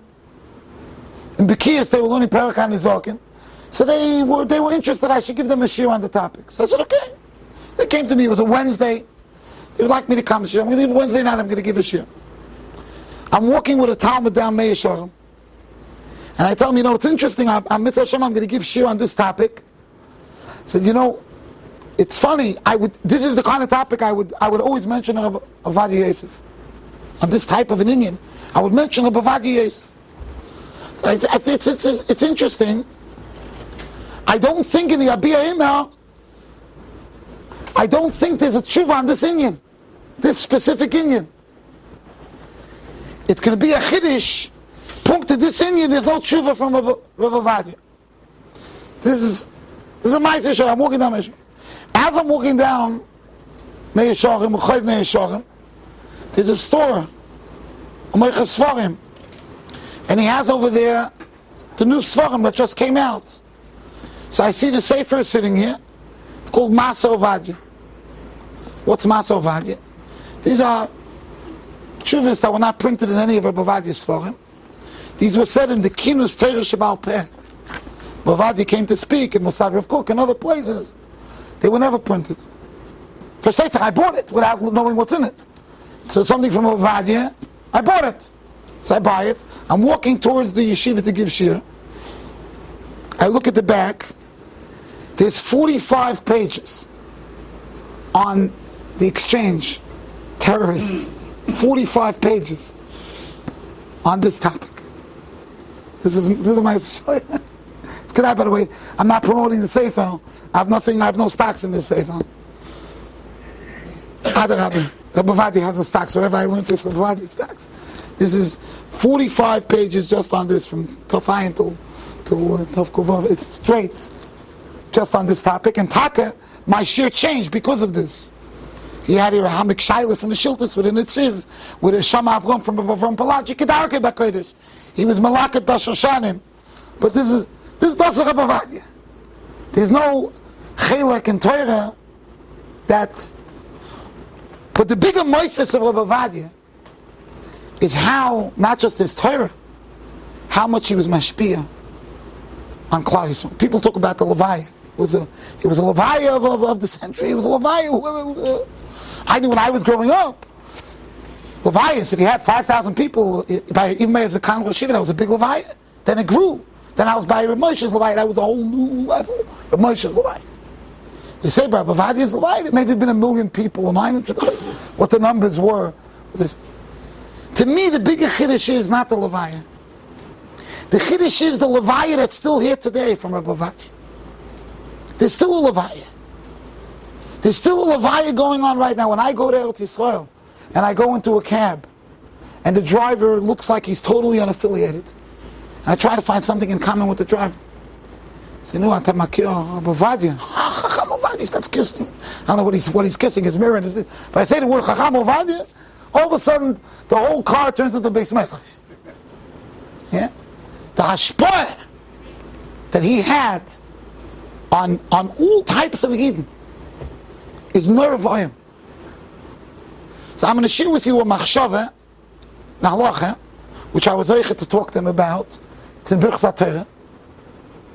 But this really captures what Ovadia was, the Avos Yisrael. This is maybe less known. His Gadlus and Torah is so much to talk about that his Avos Yisrael is not as mefusam as it should be. The inner circle knew it. One of his famous Talmidim, Rabbi Tzin Shalom, wrote down a story. He says he was once, I don't know if it was a Matzah Shabbos, one of the shiurim. It ended very late, and he's walking out of the Ovadia is walking out of the shir, and a man comes over to him. He says the man came over. The man looked like half a hippie, wasn't dressed like kemat, not a frum guy, but he was wearing a yarmulke. But the guy was a lot frummer than he looked. He told him, Ovadia, my wife and I were having a fight about getting rid of the television. I want to get rid of the television in the house. So that's always a battle. I remember in Monsey when the Skolena Rebbe Zatzal, the old Skolena Rebbe, the Skolena Rebbe is the one, the Kodom, he came to Monsey. And there was a line, the whole block, to get brachas from him. And all of a sudden the line started shrinking. What happened?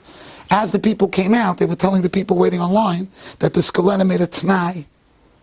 You want a bracha, get rid of your television. The line started shrinking. That's why people like to go to Kvarim. Why do people like to go to Kvarim? Because by a keva, you ask whatever you want, they don't tell you what to do. It's gewaldig. Get any bakosh you want to do. But listen to Amaisa. And this is from the pen of Rabbi Tzin Shalom. He says that he was there when the Maisa happened. He said this man came over. He said, and I want to get rid of the television. My wife doesn't want. And he says, but Rabbi Ovadia, you're in our home. Give me a petek. Give me a note that we should get rid of the television. If I have that note from you, it's done. When I heard the story, it reminded me that they say that Rebel Zatzal, the Briskerov's son, when they were bombing in Yerushalayim, so they say his father, the Briskerov, stayed in the apartment. Brisk Einoid Mulvadei, you don't have to worry about nothing as long as it.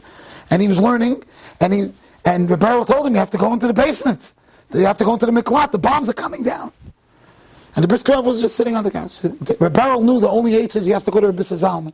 Goes to Rabbi Zalman Meltzer. He gets a psak from Rabbi Zalman that the Briskerov has to go down. He'll go down. So he went to Rabbi Zalman. Right? Rabbi Zalman was in the miklat. And he said, my father is upstairs. And Rabbi Zalman said, he has to come down. Tell him I said to come down. He said, that's not enough. Rebel said, you have to put it piksav. See, they say Rabbi Zalman put piksav. I paskin that the row of the Briskerov has to go down. So when he got to, Rebel came back, he gave his father the note. His father said, no, you got me psak from the Slutzkerov. He got up, he started going down. The story is that after he left the apartment, a bomb hit where the Briskerov was sitting with his Rambam, and the couch, everything was destroyed. And Rebel turned to his father, he said, Ta, I saved you. He said, you saved me? You owe me a couch. So Rabbi Ovadia Yosef, listen to what Ben Sion Shalom says. Rabbi Ovadia said, I'm not giving you a petek. I'm coming. I'm going to come with you to your wife to tell her. I'm not going to give a petek. This is a shayla pikuach nefashos. How to be mechanech your home. I'm coming. He said, no, the Rav, chas v'shalom, just a note. No, I'm coming. Okay, when are you coming? Now. He turned to Ben Shalom. He says, to help another Yid, Beruchnius, there's no time to wait. They got into a camp. They went to Ramot. This was in Ramot. And Rabbi Ovadia was in the apartment until the television was removed. He came. The woman, Besimcha, got rid of it. You can imagine. Rabbi Ovadia walked into the apartment. That was Rabbi Ovadia Yosef. In Birchas HaTorah, there's a famous shayla, if you make a Birchas HaTorah, on Hiru. Machlekes HaPoskim, the Mechaber paskins, that you only make Birchas HaTorah on Dibur. Right? Or Ksiv. But Maharer b'divrei Torah ain't tzorech levarach. There's a big shayla, what is the sheet, it's the Igor, the Beis Yosef brings it down, b'shem the Igor. And the big shayla, what he means, the pashas of the Mechaber, and the way Rabbi Ovadia Yosef understands the Mechaber, is that even the Katchila, you could learn, you could be Mahar Torah without a bruch. Because the Lashon of the Mechaber is, Ha-Mahar b'divrei Torah ain't tzorech levarach. That's the Lashon of Mechaber. The Netzivni Valoshan and Meshiv Dovo, he doesn't learn the Mechaber that way. He taka learns there's an Isser to learn Behiro without a bracha. But just you can't make a bracha. So what you have to do is learn B'dibur and make a bracha, then you could be Mahara. But Rabbi Ovadia is Medayik from the Mechaber. Mechaber says ain't tzorech levarach. Mashma, no bracha. Comes the Vilna Gaon, and the Vilna Gaon says it's Merafis Ikar. How could it be that you don't make a bracha? Ikar Talmud Torah is belev. And the Gaon brings the pasuk there in the Biurei Agro, the Hegin Libi Lefanecha, that an Igoyin is belev. So for Gisa boy, the Torah, the Ikar Igoyin is belev. Therefore the Goyen paskins that even on Hiru, you have to make a bracha. The Goyen is Mo'erel, that the Mechaber himself contradicts himself, because the Mechaber himself writes before HaKosev Divrei Torah Mevorech. Right? The Beis Yosef gives the reason from the Igor. The reason why you don't make a bracha on Hiru is because Kaimel on Hiru lav kedibur dami. That means if Hiru would be like Dibur, you would make a bracha. Zok the Gon, so then why do you make a bracha on Ksiva? It's also not Dibur. So there is a tshuva with Reb Kivega, with a Shev Yankiv, with a lot of Achronim. Kivega has a tshuva back and forth with his uncle, Reb Wolfeger, about Ksiva Kedibur. Maybe Ksiva, by Shvu, if you make a Shvu b'Ksiva, famous Rabbeinu Tamar Bava Basra, Daf Mem, Lagabi Mipiyam V'loi Mipik Savam. So the Reb Kivega had a whole vikuach with Reb Wolfeger. If you hold Ksiva's Kedibur, was once negir by Mila Maisa, one of my Balabatim was getting a surgery, and he was going to be in the surgery, he was between the surgery and the time that he was going to be connected to a respirator after the surgery, he was going to miss a complete day of the Sfira. So he ran into that famous shayla in the place, come on, you got to start counting. If you know for sure that one day you're not going to be able to be Yates. So I gave him a bunch of eights why he could start counting. First of all, it's not so pashut that's pshat in the Bahag. Many Achronim learned that according to the Bahag, the days that you count until you miss, you are Yaitse with those days. It's only you lose the minion. It's not retroactive. The Derech HaChaim is mashma. It's like a retroactive. But it's not so pashut it's a shayla how to learn the Bahag. Clearly many of the Rishonim learned the Bahag that way, because they ask on the Bahag, why do you make 49 brachas? The Rosh Psachim. You should only make one bracha. Obviously they learned it was one mitzvah. The Bahag, that's how they understood. But many understand that no, it's really 49 mitzvahs. And so I told this individual, I told him, I gave him a whole list of eitzes. First of all, Shemei HaKohen is machlokes HaPoskim. You can have somebody say it for you. Another eitzah. It's not muskim, but it's machlokes. It could be eitzah. Then I told him he could write it. Ksiva. The end is, he was so worried about it. I told him he could start counting for sure. I said, if it ends up you don't count and you're only relying on the writing, and other people saying it, then we'll talk about you continuing, but you could still count. It turned out he had such a chuk at account. They took him off the respirator earlier than they thought he was able to count that day. Kedibur. After all the eights, the ksiv and everything, it was Miskayim Hiro Kedibu. His hero to count Sfira ended up happening. He was Taka counted Sfira Bedibu. So Reb Kiva, so the tumult over there is, do you say Ksiva Kedibu? If it works for Birchas HaTorah, so maybe Ksiva Kedibu also by Sfira.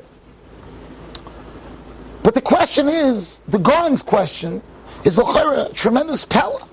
How could you say in Hamakayim Talmud Torah? The hero. So for that there are many different approaches how to explain what's the pshat in the Shittas Ha'Igur, that you don't make a bracha.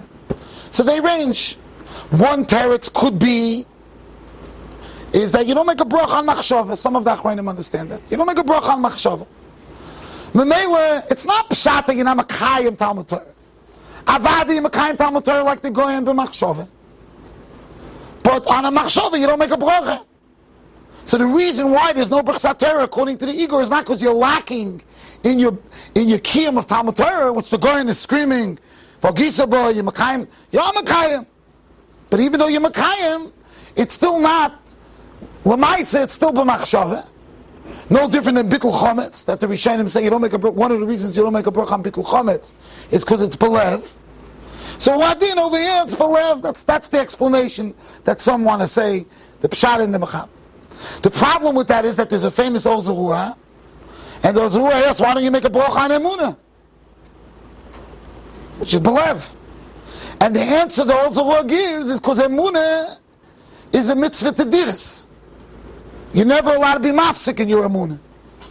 It mashma from the Ozerua that just for the fact that it's b'machshaveh is not enough not to make a bracha. So I once heard from Rabbi Avram Farbstein, the Chevron Rosh Yeshiva. He said a gewaldige svara to be mechalek between bittul chometz and like a mitzvah like emunah. He wanted to say that, and he answered a lot of questions, but he wanted to say that you only don't make a bracha on machshava where the machshava is a hechsher mitzvah. So in other words, let's look at bittul chometz. The mitzvah is not the machshava. The mitzvah is you shouldn't have chometz. You're using a machshava to get rid of your chometz. The mitzvah is not the machshava. The mitzvah is the teitzah from the machshava. So the machshava is not the chefetz itself of the mashenkin by emunah. The ani mamen is the chefetz shel mitzvah. That's how Rabbi Avram Farbstein understood. So he understood that that's the chiluk between the Ozerua and bittul chometz. According to his distinction, then Birchas Torah on machshava would qualify for a bracha. You understand? It would be like the Ozerua of emunah, according to Rabbi Farbstein. That's another eight says really based on the Shagas Aryeh in Siman Chav Dalet. The Shagas Aryeh seems to have a tzad that the Gemara in Brachos, Tav Chaf Aleph, learns Birchas Torah out of a pasuk. Ki Shem Hashem Ekrov U'Goydel Elokeinu. The Gemara learns out of a pasuk. And the pasuk l'maaseh says clearly Ki Shem Hashem Ekrov. Sini Maaseh Kriya. So it's the same idea, meaning Avadi Mekayim Talmud Torah, even b'machshava, Taka Mekayim Talmud Torah. But the source, the makor of Birchas Torah, is from the pasuk of Kishem Hashem Ekra, and that pasuk that's a mashmois from Shagas Aryeh in Siman Chav Dalet, and that if you learn like that, the Nishmas Adam, the Chai Adam is also mashma. He understood it that way, because on this din of the Igor, Chai Adam brings it down as well.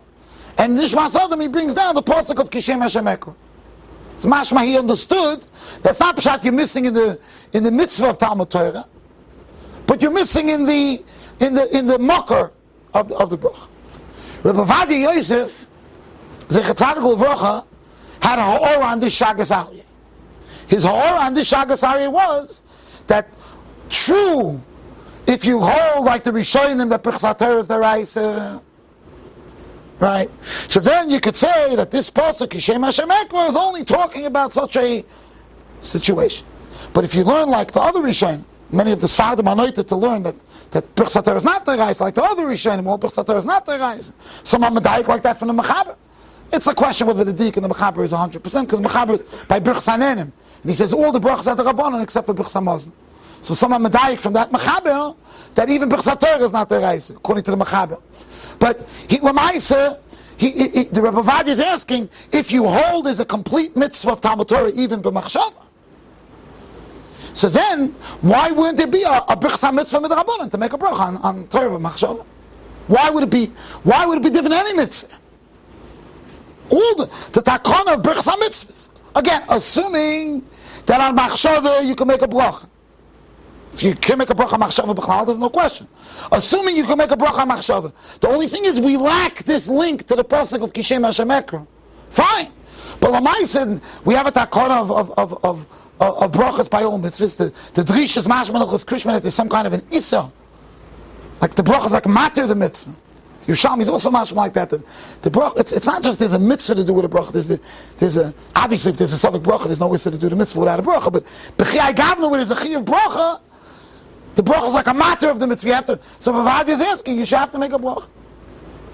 Rebbe Ovadia therefore was more noted to say that the reason why you don't make a bracha machshava is because you're taka lacking somewhat in the mitzvah of Talmud Torah.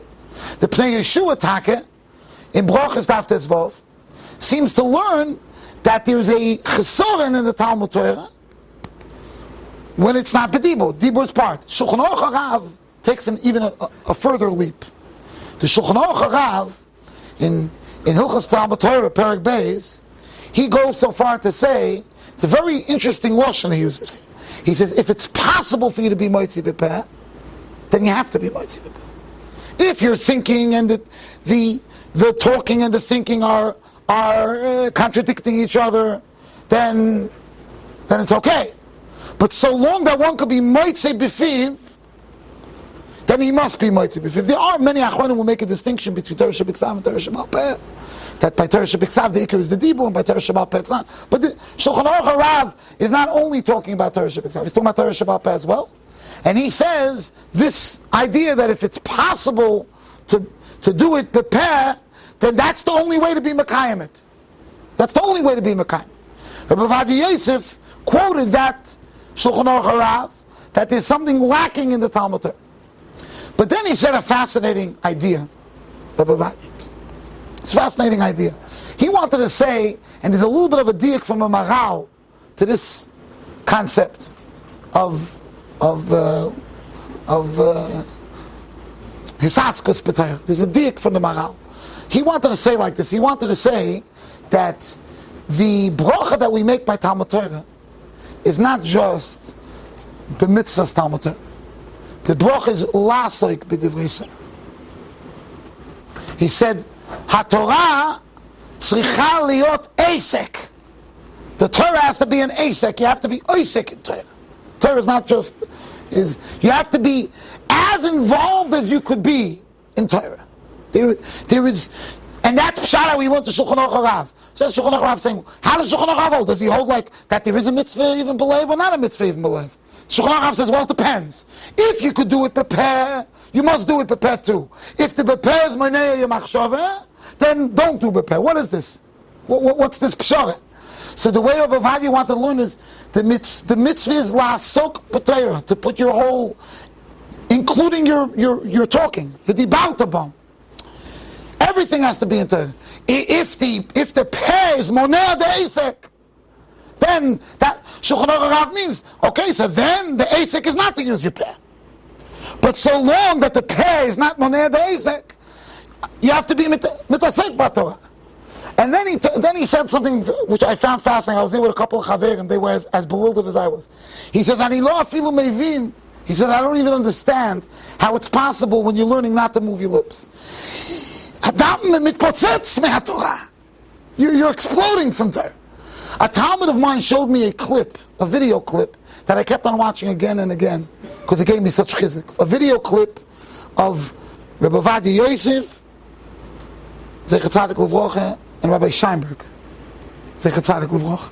And Rabbi Scheinberg it looked like Rabbi Scheinberg came to be Mevakar Chilep Ovadia Yosef. He had something problem with his back. And anyway, so the Talmud showed me the clip. The clip maybe was 3 minutes, but I'm being murdered. But I watched it again. So people say they saw me watching videos. It's true. I watched it again and again because I was mamish. This is the picture. Rabbi Scheinberg is coming in I think a wheelchair, coming to Mevakar Chilep Ovadia. Ovadia is crying like a tinik ben yom. He's crying. And Rabbi Scheinberg looks at him lovingly. Al tifkeh. Don't cry. Asul lifkot. Don't cry. Yeah, Tov, it's going to be good. Don't cry. So Ovadia said, Aval ze koev.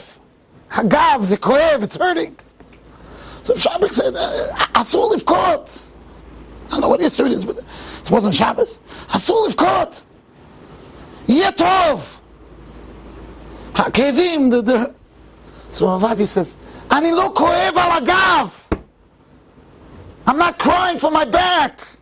אני בוכה על התורה שאני לא יכול ללמוד כל כך טוב.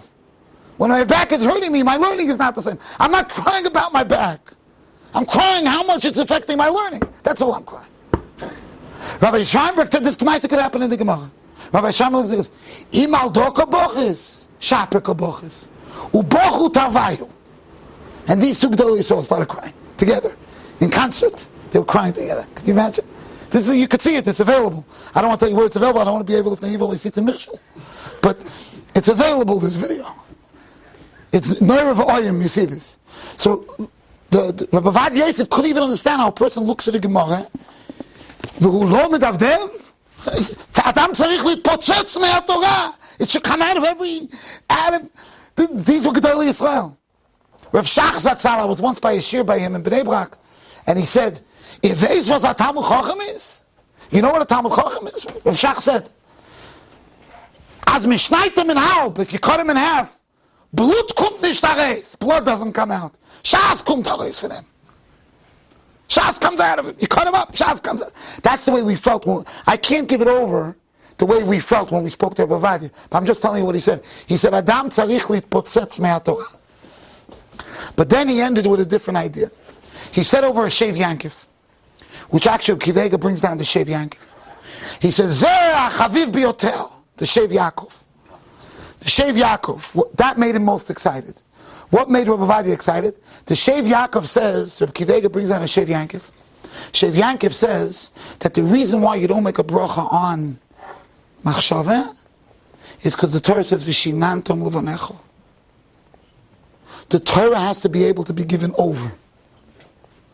The Torah has to be able to be given over. And Memela, Torah that can't be given over, felt in the chefs of the Torah. A hearer, in a way, I'll use an American expression, it's like selfish Torah. Selfish Torah. Kiveg and Simon Chavtas brings down the Shev Yankif. But Rabbi Ovadia Yosef says, Zeh chaviv biyoter. That teretz. How can you make a bracha if it can't be given over? It can't be moiser. By the way, this answers the whole tumult with Ksiva Kedibur and the Gon, because Ksiva is also given over. So that's also Talmud Torah. Torah that can be given over. When Rabbi Ovadia Zatzal was nifter, and I think Rabbi Ovadia here, HaKotten, remembers this. Not that you're a Kotten, but I told the Talmidim in Yeshiva something that I heard from the Shem Bishmoy from one of his Talmidim. And that answered to me how Rabbi Ovadia was zeichet to be Rabbi Ovadia. I have people coming over to me via emails, and I'm not exaggerating. They need me not to tell them pshat in the tshuva. They need me to pronounce the name of the tshuva that he's quoting. Not only have they never heard of it, they don't even know. They can't read it. You need to be a baldikta to be able to read the tshuvas that he... When did he do this, all of this? He read anything that was printed. Things that people can't read the title, he went through the Ganze Sefer. How do you do it? That's a shayach. This is a gemalt. How's it possible? I'm telling you, this say from Mas Ovadia, you'll be mishtoimen. You read it, you're mishtoimen. It's like it's like a bria. Bria Yivra Hashem from Erev Shabbos Ben Hashmashas. It's unbelievable. It's a bigger chiddush to me than the P. Austin. It's a bigger chiddush. If I saw a donkey talking, Ovadia Yosef is a bigger chiddush to me. I saw a donkey talking, in Nusko we had a fish talking. That's what they said anyway. Big deal. If the fish would say over Yabiyayim, then I would be mispoiled. But just the fish gargling, big deal. Yeah? But listen to what his Talmud said. You go through Yabiyayim, I don't know if the Olam sufficiently appreciates. You go through Yabiyayim. Everything is in there, meaning, usually you go through a sefer, you understand the person's style. They have a certain style. They have the typist form that they're intrigued by. And you see it in the tshuva, what they're intrigued by. right? You go through Ovadia Yosef's tshuva, you cannot get any appreciation of what type of svarim he likes. Because in one tshuva, he'll quote Reb Chaim Pelagi, Reb Avram Pelagi, the Rebbe Lepaya, the Mari Kuli, all those. And then he'll quote Reb Chaim Brisk al Rambam, Hilchos Tefillah, and the Shivas Rashba, Ranach. So what is he? Is he a Litvak? And then, of course, Motzasi, Yashav, Nafshi, the Dungvarer. Oh, it's Ungvarer, Chosi. The Briskel, Ungvarer, Satmer, the Vreyoyel, the Torrekart. But everything, Hafochba, the Kolaba, right? So this Talmud of his, Rav Adas, said something which made it clear to understand how Rav Ovadia was Eich. And I once saw a tshuva from Rav Ovadia where he quoted a shir from Reb Chaim Telzer. In Hilchos Tefillah, he's giving me, he says, I saw in the shiurim of Reb Chaim Telzer, and he writes something from Reb Chaim Telzer. Reb Chaim Telzer. He brings down the Grizz, and that he does all the time, the Briskov and Reb Chaim. And says, where is this even the shiurim from? Turned out the shiurim he was quoting tells from the years Tafshin Lamed Beis to Tafshin Lamed Zayin. They had handwritten notes. Have you ever seen it? They stapled it together. Handwritten shiurim from the tells of Rosh Hashivas. They had their shir in that machberes, which very unappealing, meaning not the Torah. The Torah is beautiful. It's not the kind of, if you pick it up, it's a scribble. It's hard to read. What's up Ovadia Yosef reading the machberes of the Telzer Talmidim from Tafshin Lamed Beis? Does anybody here have a time to do that? Quick run, there's a sale down the block. You can pick up a machberes from Tafshin Lamed Beis. Some Telzer Talmidim took notes from who? Rav Ada said that Moiri V'Rabi, Rav Ovadia told him, "May olam lo lamadati dover, I never learned something without kavana l'moisra la'acherim." Could you imagine? I never opened up one sefer without the kavana l'umoid amanas l'lamed. When I open up Maria Bolapaya, it's I should give it over to you. So Bekitzer, every word of Ovadia Yosef was Torah l'lamed. That's why he maintained everything. That's why there was a special shmirah. Special shmirah. Some even say he's in the pasuk. I'll just end off by telling you this story. It's a fascinating story. They say his father was sitting in a shir, and the Rav was saying over a Gaon. You know the famous Gemara in Yuma with the two pregnant women. They both wanted to eat, and one of them they told her not to eat. The big Koisa Amoyrik of Yechlan came. The other one they told her not to eat. She ate, and it didn't. The end wasn't so good. So the Gaon, they said b'shem the Gaon that's the pasuk in the end of Shmini. Lahadul ben atomei ben atar. That's the last pasuk in Pasha Shmini. Lahadul ben atomei ben atar. Somebody have a chumash here? Lahadul ben atomei ben atar. Right? Uben achaya necheles uben achaya shaloi teyochem. Yeah, that's the pasuk. Yeah, it's the form of Shebiksav. So he says. So the Goyen says, what is the pasuk being merames? Lahavdul ben atomei ben atar. How do you have a difference between tomei and tar? So achaya necheles, the chaya, the pregnant woman that eats, she has a tomei, and the chaya shereino necheles. So Reb Ovadia Yosef's father was in the shir when the Rav said over this Goyen. His father, Yankov, was in the shir. So his father listens to the shir and he says, Zaya Tzli! Reb Ovadia's mother. He said, Reb Ovadia was born shortly after Yom Kippur. She was pregnant. She wanted to eat on Yom Kippur. I went to the Rav said I should told Yom Kippur, and she didn't eat. Unbelievable ma'aser, right? But it's getting more unbelievable. This is the worst words in the pasuk. Lahavdul ben achaya, right? Lahavdul ben atomei ben achaya nechos ben achaya shaloi teyochem.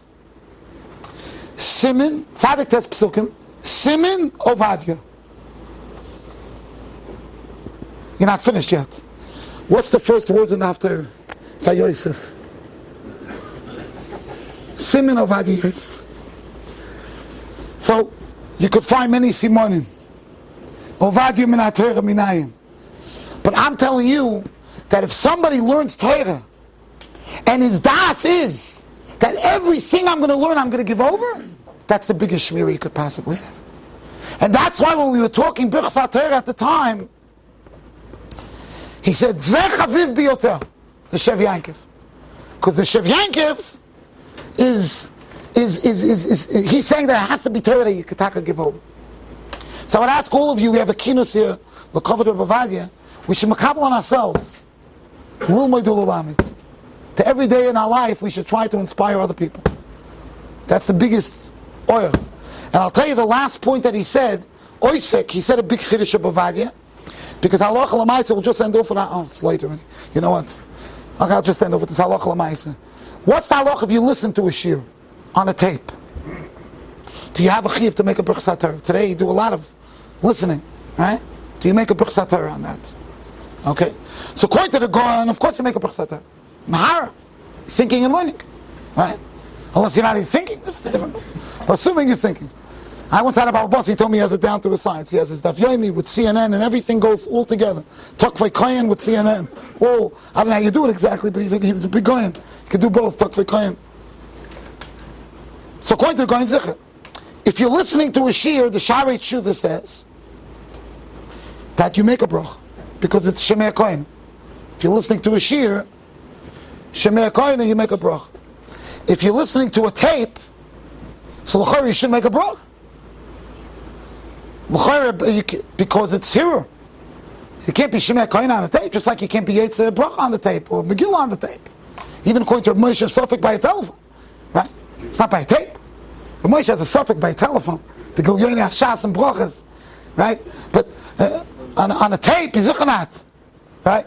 So what's the halacha? So I want to tell you, Ovadia, this is what Ovadia said. Ovadia said another chiddush. He said, like he said, the bracha is lasik. The Maral Taka says this. The Maral says that the bracha is lasik. You have to be osuk b'Torah, and that's why if you're just thinking and you're not misasik, Dibur is called ezek. If you're just thinking, you're not. So Ovadia learned differently. He learned that if somebody is, because I asked him, could you make a bracha if you're listening to a shir, even if it's not live? And he said yes. He learned that it's not a Shemei Kohen Gedin of Kol HaTorah. It's not a Shemei Kohen Gedin of Kol HaTorah. It's that you're being misasik b'Torah. When you are working to understand what somebody else is saying, the Lord Nikra Hiru Ba'alma. And he brought a Murdik Araya. He said, because all the players can say that if you hear Torah, you have to make a bracha. What do you mean? If it's al Shemei Kohen, you should need Achi Yiskavin Mashmiya V'Shemei. If it's only working with the Lomdus, that Shemei Kohen, so then you should need Kavonas Mashmiya to make that it. Otherwise, there's no din of Shemei Kohen b'Chei Gavna without Kavonas Mashmiya, Kavonas Shemei to be Yaitz. We don't find that halacha. That should be Ma'akev. Mistam, if you went to the average Maggid Shir, he's not going to tell you I'm being Machavin to be Moitzi B'Dibo. Mistam not. And very Shaykh to Shemei is not Machavin to be Yaitz Amira. Right? So he that was a big chiddush to me. He held that if you're toiling over what somebody else is saying, that's called misasik. It's no different than if you're listening to it live or you're listening to it cult. I feel very privileged that the last time I saw Chacham Ovadia several years ago, he slapped me, and I felt that it was a lashon chiba. What happened was, in the summertime for the last 20 years or so, I go to the NCSY learning program in Eretz Yisrael. So they took the whole group of boys to daven Amira by Chacham Ovadia's Beis Medrash. So they mentioned to him after Amira that there's a group of boys, can he say some Divrei Torah? Right on the spot, he said some Divrei Torah, the Chashivas of learning. It was exactly what the boys had to hear. And then all the boys were leaving, so he asked, who was the rabbi here? Who is this? So they pointed to me. It's not true. I learned with a small group. So he was asking me, well, what is it? Who are they? And so on. So then he slapped me, and with a real slap, he said, so I had seen that previously, but he slapped his granddaughter's husband. And he slapped close Mikoravim. So I felt very honored that he felt I deserved the slap. I appreciated it.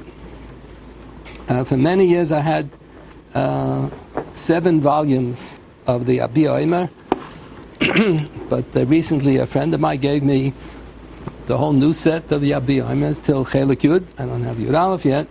So the last few days I was going through several of the tshuvas. The Yerushalmi says,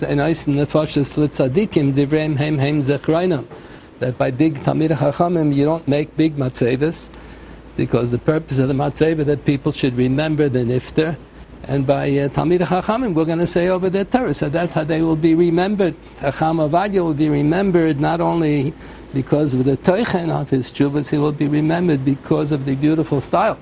He deserved a pras just for the style alone. Forget about the tochen, for the tochen without the style. But the tshuvas read so beautifully. I personally rely on one of the many things that Chacham Ovadia has. I personally rely on one of the tshuvas that he has. Apparently, in the earlier years when he wasn't yet so famous, so they wouldn't wait for him to say Chazaras Hashatz before they knew who he was. So he writes in his tshuvas that he used to daven ahead, and he would start Shemona Esrei before everybody else, and he discusses, is that considered Tefillah B'tzibur? So he says yes, he thinks that it's acceptable. It is considered Tefillah B'tzibur. So a lot of times when I daven in yeshiva, so they daven slowly, and they wait for me. When I daven by Balabatim, they're going to daven so quickly, I won't, so I abridge Psukkah de Zimra, okay. But you can't abridge Kriyas Shema. You have to say every word, every syllable in the Kriyas Shema. So I daven ahead, I start Shemona Esrei ahead. So I rely on Chacham Ovadia. So one of my Talmidim heard that that's what I do on a regular basis. Every Friday I daven by the Balabatim. So he sent an email to Chacham Ovadia's son that Mistama, he only did this once in a long while. And Rabbi Shechter does it every week on a regular basis. Is that also acceptable? So I don't know which son he sent it to. So the son said, yes, I used to sit next to my father. He did it every single day. Did it every day like that, because he davened by the Balabatim and he couldn't daven so quickly. So he started before. So that's what I do. I start saying Psukkah de Zimra before. And when I'm in the middle of Psukkah de Zimra, I start saying Karbanos before they start in Shul. And I'm in the middle of Psukkah de Zimra when the Chazan is saying the Birchas HaShachar.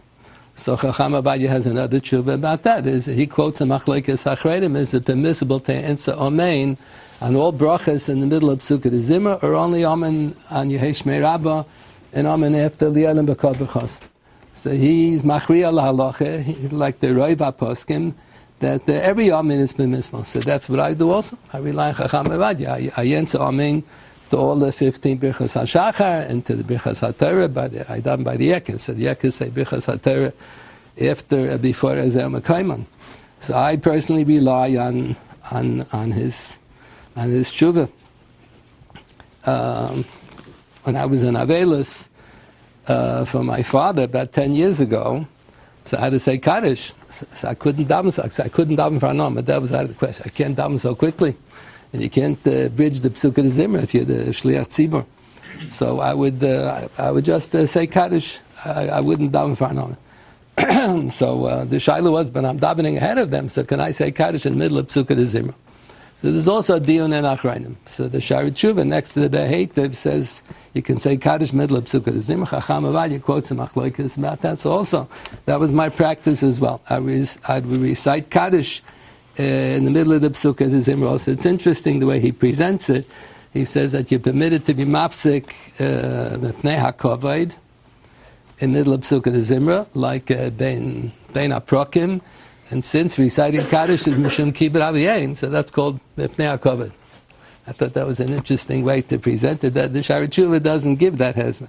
That's how Chacham Ovadia has. Very interesting. Chacham Ovadia follows all of the Svardish traditions, understandably so. So he has a strong tshuva where he insists that the brachas always have to be recited over Lasiyasam. And he complains against the practice that the Ramah quotes that the Ashkenazim have, that the women say the bracha on Adlokas HaNeiros on Erev Shabbos, so they say the bracha after they light the neiros. So he says that's a terrible practice, and it's bracha chash bracha levatol. According to the Rambam, you can't say bracha l'achas yosam, and bracha levatol is terrible. And then he quotes an interesting Maisa, that there's something missing with the story. He says, Rabbi Zalman Meltzer had already passed away, so he couldn't check it up with him. So one of Rabbi Zalman Meltzer's son, I don't know how many sons he had a son who told him that when his parents moved to Eretz Yisrael, so Rabbi Zalman told his wife that now that we're moving to Eretz Yisrael, so Rabbi Yosef Kara is the Mora da Asra, and you have to follow the Mechaber now, and say the bracha hadlokas haneres oivalas yosem before you ben shlich. I find it hard to. So he says he wanted to check it out, but Rabbi Zalman had passed away. I find it hard to believe. What do you mean? Rabbi Zalman, when he moved there, it's all converted to become Asradi, and he followed all the shittas of Rabbi Yosef Kara. He probably was never happy with this Ramah because the bracha is lachar asiyosam. So bifrat that we're moving to Eretz Yisrael, so we should follow that. Just last year, I stayed for Shabbos by Rav Amital, who was a Rebbe in Shalavim. His father was Rav Amital in Etzion. So we were talking about this. So he said he once heard from Rav Shlomo Zalman Auerbach that he's a great grandson, I think, of Rabbi Zalman. So he said Rabbi Zalman said the bracha Evelas Yosem ad Netilas Yadayim also. Not just by Hadlokas Haneris, you should always say the brachas Evelas Yosem. So that's one of Chacham Ovadia's strong points. He has a ganze tshuva that you always have to say all the brachas Evelas Yosem. With respect to davening, in America we have the shaila, depends where you are, we have the shaila, Kohen Shabbat Avodah Zarah is not allowed to duchen. What about a Kohen who's Machal Shabbos B'Ferhes Yedina Ka'akum? So the Mishnah Berurah quotes the poskim who say Machal Shabbos B'Ferhes Yedina Ka'avid Avodah Zarah, also not allowed to duchen. So not everyone agrees to that. Moshe Feinstein has a whole tshuva where he dingzach. Rav Soloveitchik quoted from his father, Moshe Soloveitchik. He also thought that Kohen Shabbat Avodah Zarah, it's not because Dina Ka'akum that he can't duchen. He can't duchen because it's Mo's Lagavoya. The Gemara says, Kelim Shenishtam Shehem L'Avodah Zarah. Kelim Beis HaMikdash, there's no mumras. You can't say the Kli is a mumar. It's Mo's Lagavoya. So how do you know that Machal Shabbos B'Pes is the same degree of mius on the person? So they dings up. But Chacham Ovadia is assuming, like the Mishnah Berurah quotes from those poskim, Machal Shabbos B'Pes, you cannot duchen. But he says that we follow the Binyan Tzion. He has a long arichas. We quote the Chazaq. Binyan Tzion says, Binyan Tzion lived at the beginning of the Reform movement. He lived in Germany. So he says you can't consider the people today Machal Shabbos B'Ferhes. B'Ferhes means it has to be b'mezid. And with chutzpah, that they're breaking the discipline. So unfortunately, there's so many Jews on Machal Shabbos. So you can't consider it that they're breaking the discipline. Some communities, the Shomer Shabbos, are breaking the discipline by observing Shabbos. So Machal Shabbos, the Chazon Ish doesn't quote the Binyan Tzion. He writes on his own. He says, Machal Shabbos B'Ferhes his own. If you live in a generation with a Nisim Gluyim and you see there's Gilei Shechina, somehow it doesn't apply B'zman Hazeh. So he thinks, Chacham Ovadia thinks, we should rely on that opinion that the Kohanim who Machal Shabbos B'Ferhes, we should encourage them that they should duchen, because the Rambam has the Loshen that just because he does, the Rambam says if he's Megala Arayas, that he does other Averos, so we should tell him he should do another Aver, he shouldn't duchen. Just because he does other Averos, he eats treifus, whatever, so we shouldn't tell him to do another Aver. So the last few days I was looking through the 3 volumes of the Yabi Amr that I didn't have for many years. So I saw he has a tshuva on a very lumdishe topic. We say one recites a bracha achrona if he eats a kazayis of oichlim, or if he drinks a revius of mashkim. There are different opinions, and Taisus and the Rambam, that's the way we pass in the Shulchan Aruch. So the question is, how do you distinguish between oichel and a mashke? So what if a person, years ago, his famous chazonim would swallow raw eggs? They thought that helps with the voice. Maybe it does help. I don't know. So the shaila is whether raw egg is dina k'oichel or dina k'mashke. Mashke means a beverage that people drink to quench their thirst. So raw eggs, no one, even the chazonim, don't drink it for the purpose of quenching their thirst. So maybe it should be an oichel. Or should I say, no, whatever is liquidy, whatever pours is a mashke. So this is a major topic. So Chacham Ovadia quotes all the Marmukaimis plus more. Anything that I knew, he quotes times 10. He quotes 10 times as many Marmukaimis. So he says, one of his famous lines, Safik brachas lahakel, it's a sveka dedina, whether we consider a live, raw egg, whether we consider an oichel or a mashke. But it's a beautiful presentation. His presentations are always beautiful. Always very beautiful. With respect to Hilchas Kedusha's Beis HaKnesses, we have to be careful. You're not allowed to take garbage into the Beis HaKnesses. So Chacham Ovadia speaks about the Gemara in Megillah says that if you expect to have a big funeral and there's going to be such a big crowd, they have no place to deliver a hesped. So the Gemara says the daughter-in-law of one of the Rabbanim died, the daughter-in-law of the Reish Galusa died, whatever it was. So they expected such a big crowd, so the only place to deliver the hesped was going to be in the shul. So the Gemara says, Tzorchei Rabim, for the purpose of Tzorchei Rabim, you're permitted to deliver a hesped in the shul. So Chacham Ovadia says, but what if you have a place, you have a different place where you can deliver the hesped. It's not necessary to deliver the hesped in the shul, but the hesped is going to be divrei musa. Not time you're going to talk about the milas, not time you're going to talk about the person. You're going to pick out one midah of the person and develop the whole theme and encourage the people, musa, that they should observe such a midas chasidus and midas taivas as well. So he says that's okay to deliver such a hesped in the shul, even if you don't expect such a big crowd that it's going to be tzorchei rab. It's divrei Torah. But he says to take the oren into the shul, that's not right. This is Yadua from the Chayei Odom. The Chayei Odom writes about the fact that he was a mechutna of the Vilna Gaon. It's not exactly he was a mechutna of one of the children of Vilna Gaon, but it sounds better to say a mechutna of Vilna Gaon. So he says the Vilna Gaon died, so he delivered a hesped, he printed the hesped, so he says the Vilna Gaon was Gaon ba'aluf in Shulchan Aruch. The Lashon of the Shulchan Aruch is you're only allowed to take the body into the Beis HaKnesses if it's Gaon ba'aluf. The Vilna Gaon was Gaon ba'aluf. So that's what Chacham Ovadia writes also. He says it's not right, it's not proper that they bring the Oren into the shul, even if it's Talmid Chacham, even if he was the rabbi of the shul. If he's not one of the Gedolei Hador, that's not right. So he's me'orer about this. Regarding Kedusha's Beis HaKnesses, he has another beautiful tshuva that I enjoyed very much, because I remember Rav Soloveitchik used to tell over, before the Kesed Mishnah printed his Sefer, he gives you all the Marmukaimis on the Rambam. So there was another Chacham, Rab David Aramah, I never read up about him, who wrote a small Sefer, you can buy it for $1, small Sefer Marmukaimis on the Rambam, and every 20 pages he comes up with the original Chiddush. I don't know if we pass on like any of his Chiddush. But now we have the Kesed Mishnah. The Kesed Mishnah has 100 times more Marmukaimis, and nobody ever looks in this little Sefer. So one of the original Chidushim that he has, and this is quoted by Rabbi Akiva Eger on the Gilyon, on the page in the big Shulchan Aruch Arachaim Hilchas Kedusha's Beis HaKnesses, that just like there's a pasuk in Chumash, Leisita locha shera kaletz etzel mizbach Hashem alokecha, you're not permitted to plant a tree, not only a shera for Avodah Zarah, not allowed to plant any trees in the Azara. So too, the Rab David Armor writes in the Sefer on the Rambam that you're not permitted to plant any trees in the Chotza Beis HaKnesses. If you have trees there and then they designate a house as a Beis HaKnesses, you don't have to chop down the trees. But if they're lacking, if it's bare and there are no trees, and the Balabatim want to put trees there, so that's not proper. So Rabbi Kivega quotes this on Shulchan Aruch and he doesn't make any comment. Sounds like he's accepting it. So I remember Rav Soloveitchik said that, Rav Soloveitchik said a half a story.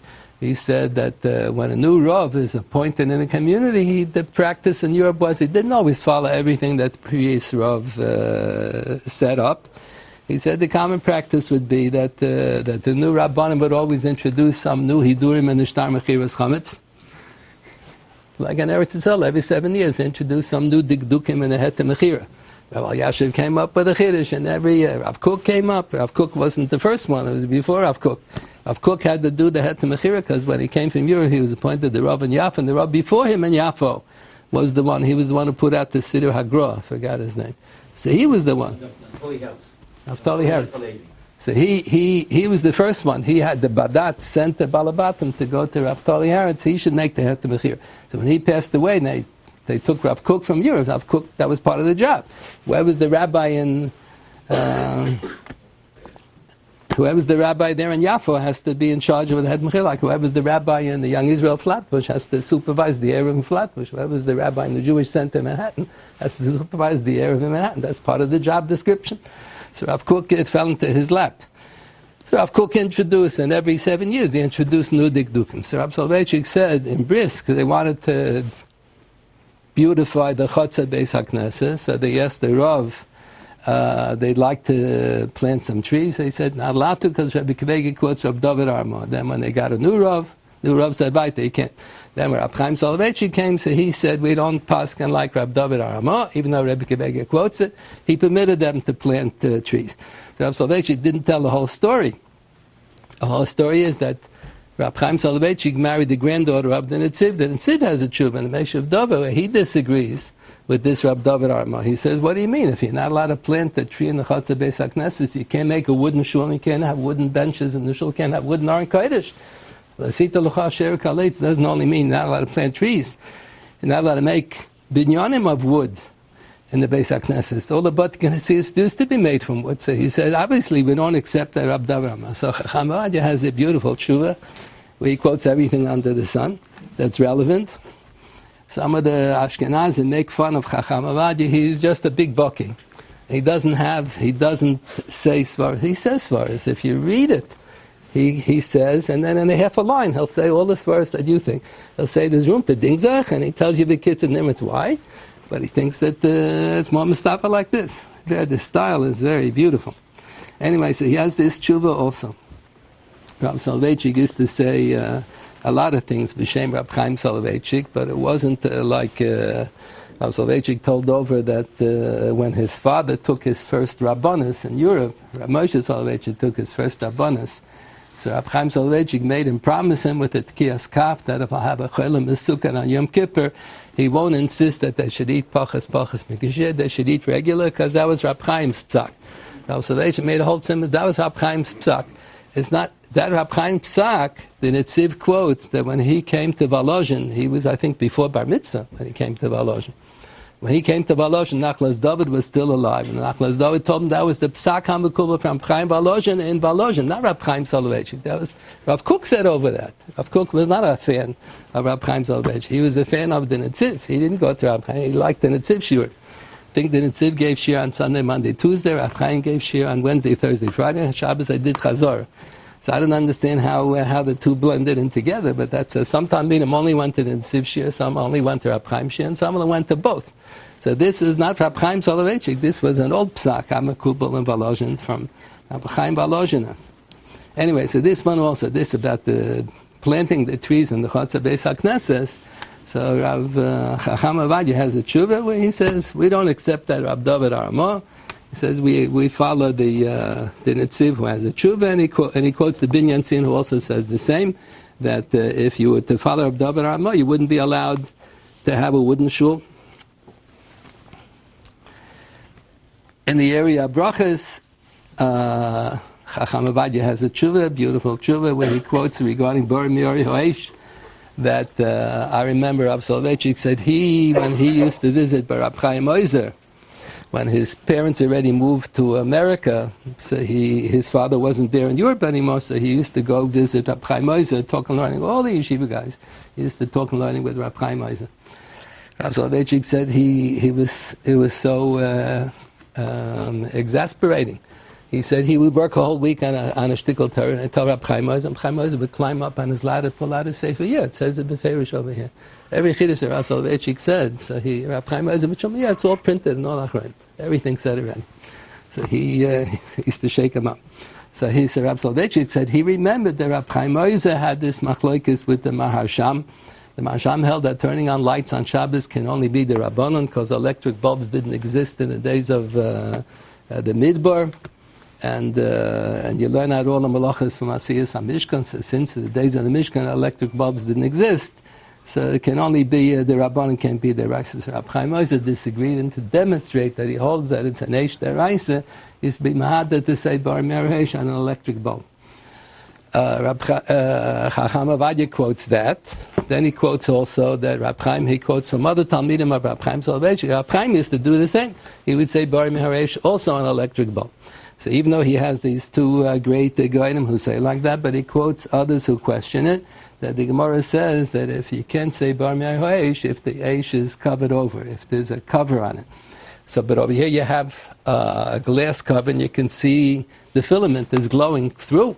So, Riyah Derech Schuchis is considered Riyah. He quotes the Gemara by Erev Bashoshis, you're not allowed to daven, but he quotes some Achrayim who say that since the filament is covered, even though you can see it through the bulb, you're not allowed to say Bar Mi'ay Ha'esh, and then he has his refrain, Sofik Brachas L'Hakel, so you shouldn't. He thinks that you should be machmir not to say Bar Mi'ay Ha'esh on electric bulbs. I thought that was very interesting.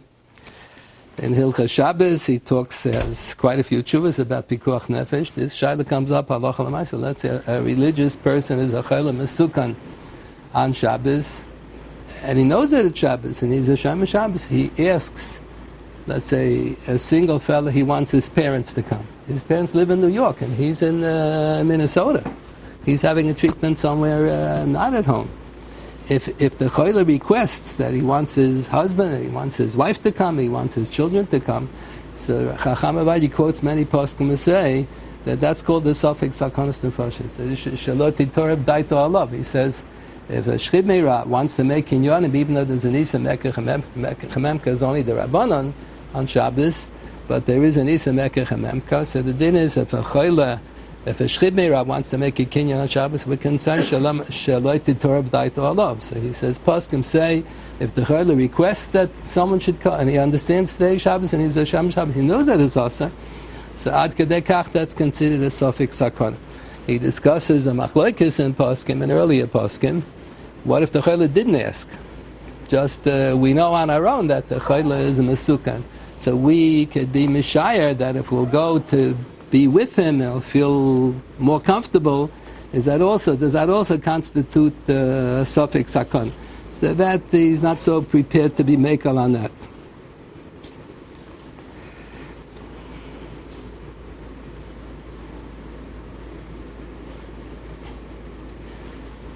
I get involved sometimes in gerus, so this shaila comes up very often. Jewish man marries a non-Jewish woman and they have children, and then they tell him oil they want to have a bris, and the Yom HaShmini they didn't tell him oil that it's a non-Jewish mother, so it's a goyish baby. So the oil didn't do the milah l'shem gerus, he did the milah thinking that it's l'shem mitzvah. So is it necessary to repeat hatovas non bris later? So Chacham Ovadia quotes all the Marmikainis, much more than what I was aware of. He quotes all the sources very beautifully. The main source is Ramban and Yevamis, that Rab Soloveitchik was there, he just said the Ramban and Yevamis, and that was the end of the story. So Chacham Ovadia quotes, he quotes all the Achrayim, Bishlei Musa, the whole story, always Bishlei Musa. Ramban and Yevamis says that Shevet Levi, during the years in Mitzrayim, Shevet Levi observed Bris Milah, Bris Chayin Tzorah. And the other Shvatim did not. They neglected to observe mitzvahs milah. So when it came before Yitzias Mitzrayim, so the Gemara says the milah that they did before Korban Pesach was the milah l'shem gerus, and then they had the tefillah right before Mamin Hasina. And the Chumash it speaks about the married people going to mikveh, Polet Tishich Vazer Balkari. But the Gemara understands from the Psukim that even all the single people had to go to mikveh. Also, even leaving out Poletas and leaving out Balkari, everyone had to go to mikveh because of the gerus, and then you had Milah, Tefillah, and the Korban, and the end of Parshas Mishpat, and they brought the Korbanos. So that's how the Gemara increases on the Aptes lines off, and the Psukim that a ger needs Milah and Tefillah and Korbanos. Bisman Hazeh there's no Beis HaMikdash, so the Korbanos are not miyakev, the Gemara says. So the Ramban writes a Chidush in Yevamis Daf Memvov, that even though everybody needed Milah, but Shevet Levi didn't need Milah because they already did the Milah all the years that they were in Mitzrayim. I bet they only did the Milah l'shem mitzvah, they didn't do it l'shem gerus. They see from the Ramban that it doesn't have to be done l'shem gerus. If it's done l'shem mitzvah, it's good enough. So Chacham Ovadia, in a half a line, he explains what there is to Dingzach. Someone else would write a whole essay to explain what there is. But it's obvious. He writes half a line. He explains there's room to Dingzach. Shevet Levi were mechuyev to do the milah. They were descendants from Avram Avinu, so they did it l'shem mitzvah. It corresponded to reality. Here, talking of Yisrael is nasei nachris and have children. The children are not Jewish. So there's no mitzvah to do the milah on the Jewish boys, on the babies. They're not Jewish. So you can dig and say, what do you mean? The milah was done the same mitzvah, but that doesn't correspond to reality. There was no mitzvah of milah here. So I said, even though there's room to dingzach, but he says he thinks it's still the same. And then he gives another case. Just punkt, last year we had this case exactly. A non-observant family adopted a non-Jewish boy, and they got Bezin to be megayer the baby. And the Gemara says that Ger Kotamat Bilamosal Das Bezin is based on the principle of Zachan Liadim Shleiber Fan Ovadia assumes, like many of the poskim in Europe, so it's a big machlokes. He assumes that it's only considered a schus Zachan Liadim Shleiber Fan to be megayer a baby if he's being brought up as an observant Jew. But if a non-observant family is adopting the child, so it would be better to remain a Nachri. He's Jewish and he's not going to keep any mitzvahs because the parents don't keep Shabbos kasher, they don't keep anything. So the baby's not going to keep. So what are we doing him a favor? He would have been better off to remain a Nachri. So he assumes like that it's not a schus. So he has a case. Baby was adopted by a non-observant family, and then they had an Orthodox bezin do the gerus. The Orthodox bezin felt like the other opinions. I think Rav Moshe Feinstein felt like that. That to be megayer baby is always considered a schus, even if it's going to be brought up by a non-observant family. That was the minority opinion in Europe. But Rabbi Yitzchak held not so. Rav Soloveitchik used to hold not so. If it's brought up by a non-observant family, it's not considered a schus.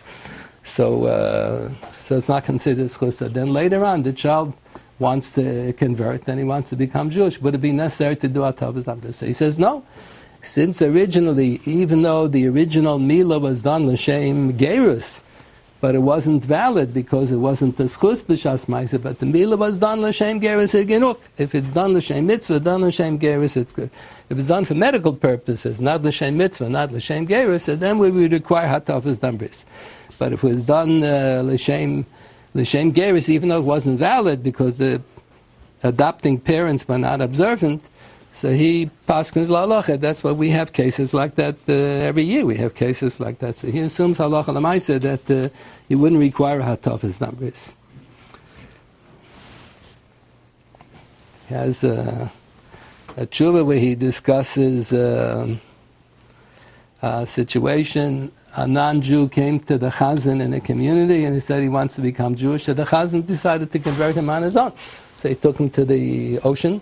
He told him to go be table where there was nobody there, and there was nobody else there, just the chazan. It was a bezin of one. So and then the fellow married a Jewish girl because he fell in love with a Jewish girl.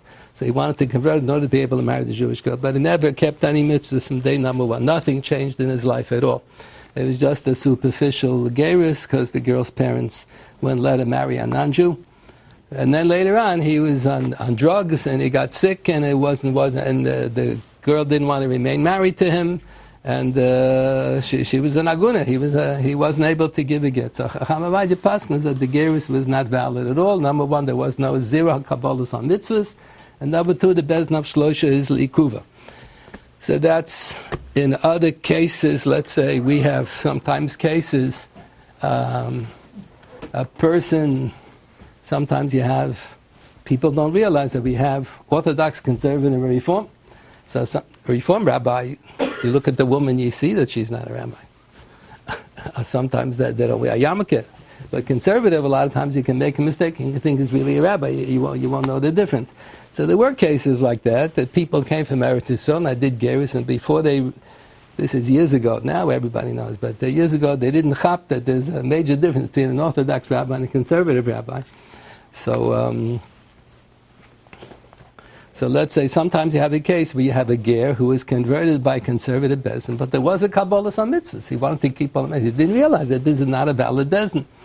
So would you require that they should be Megayer again? So the Gemara says, Ger Tzor Shlosha, you need a bezna of 3. The 3 have to be Shomer Mitzvah. So the conservative bezna is not acceptable. But the question is it mamish 0 garnishment garnish? And when the Ger is Toivel again a second time, he should say a bracha, or is it at least a Sofik brachas locham? Maybe there's a Sofik koldahu.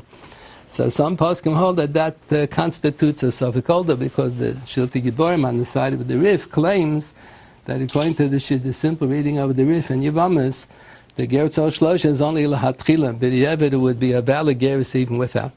So that's a minority opinion. We wouldn't be ma'agan a woman. What Chacham Ovadia said would be muskam l'chaladay, is that we wouldn't say the woman is aguna because the chazan was a bezna of echad.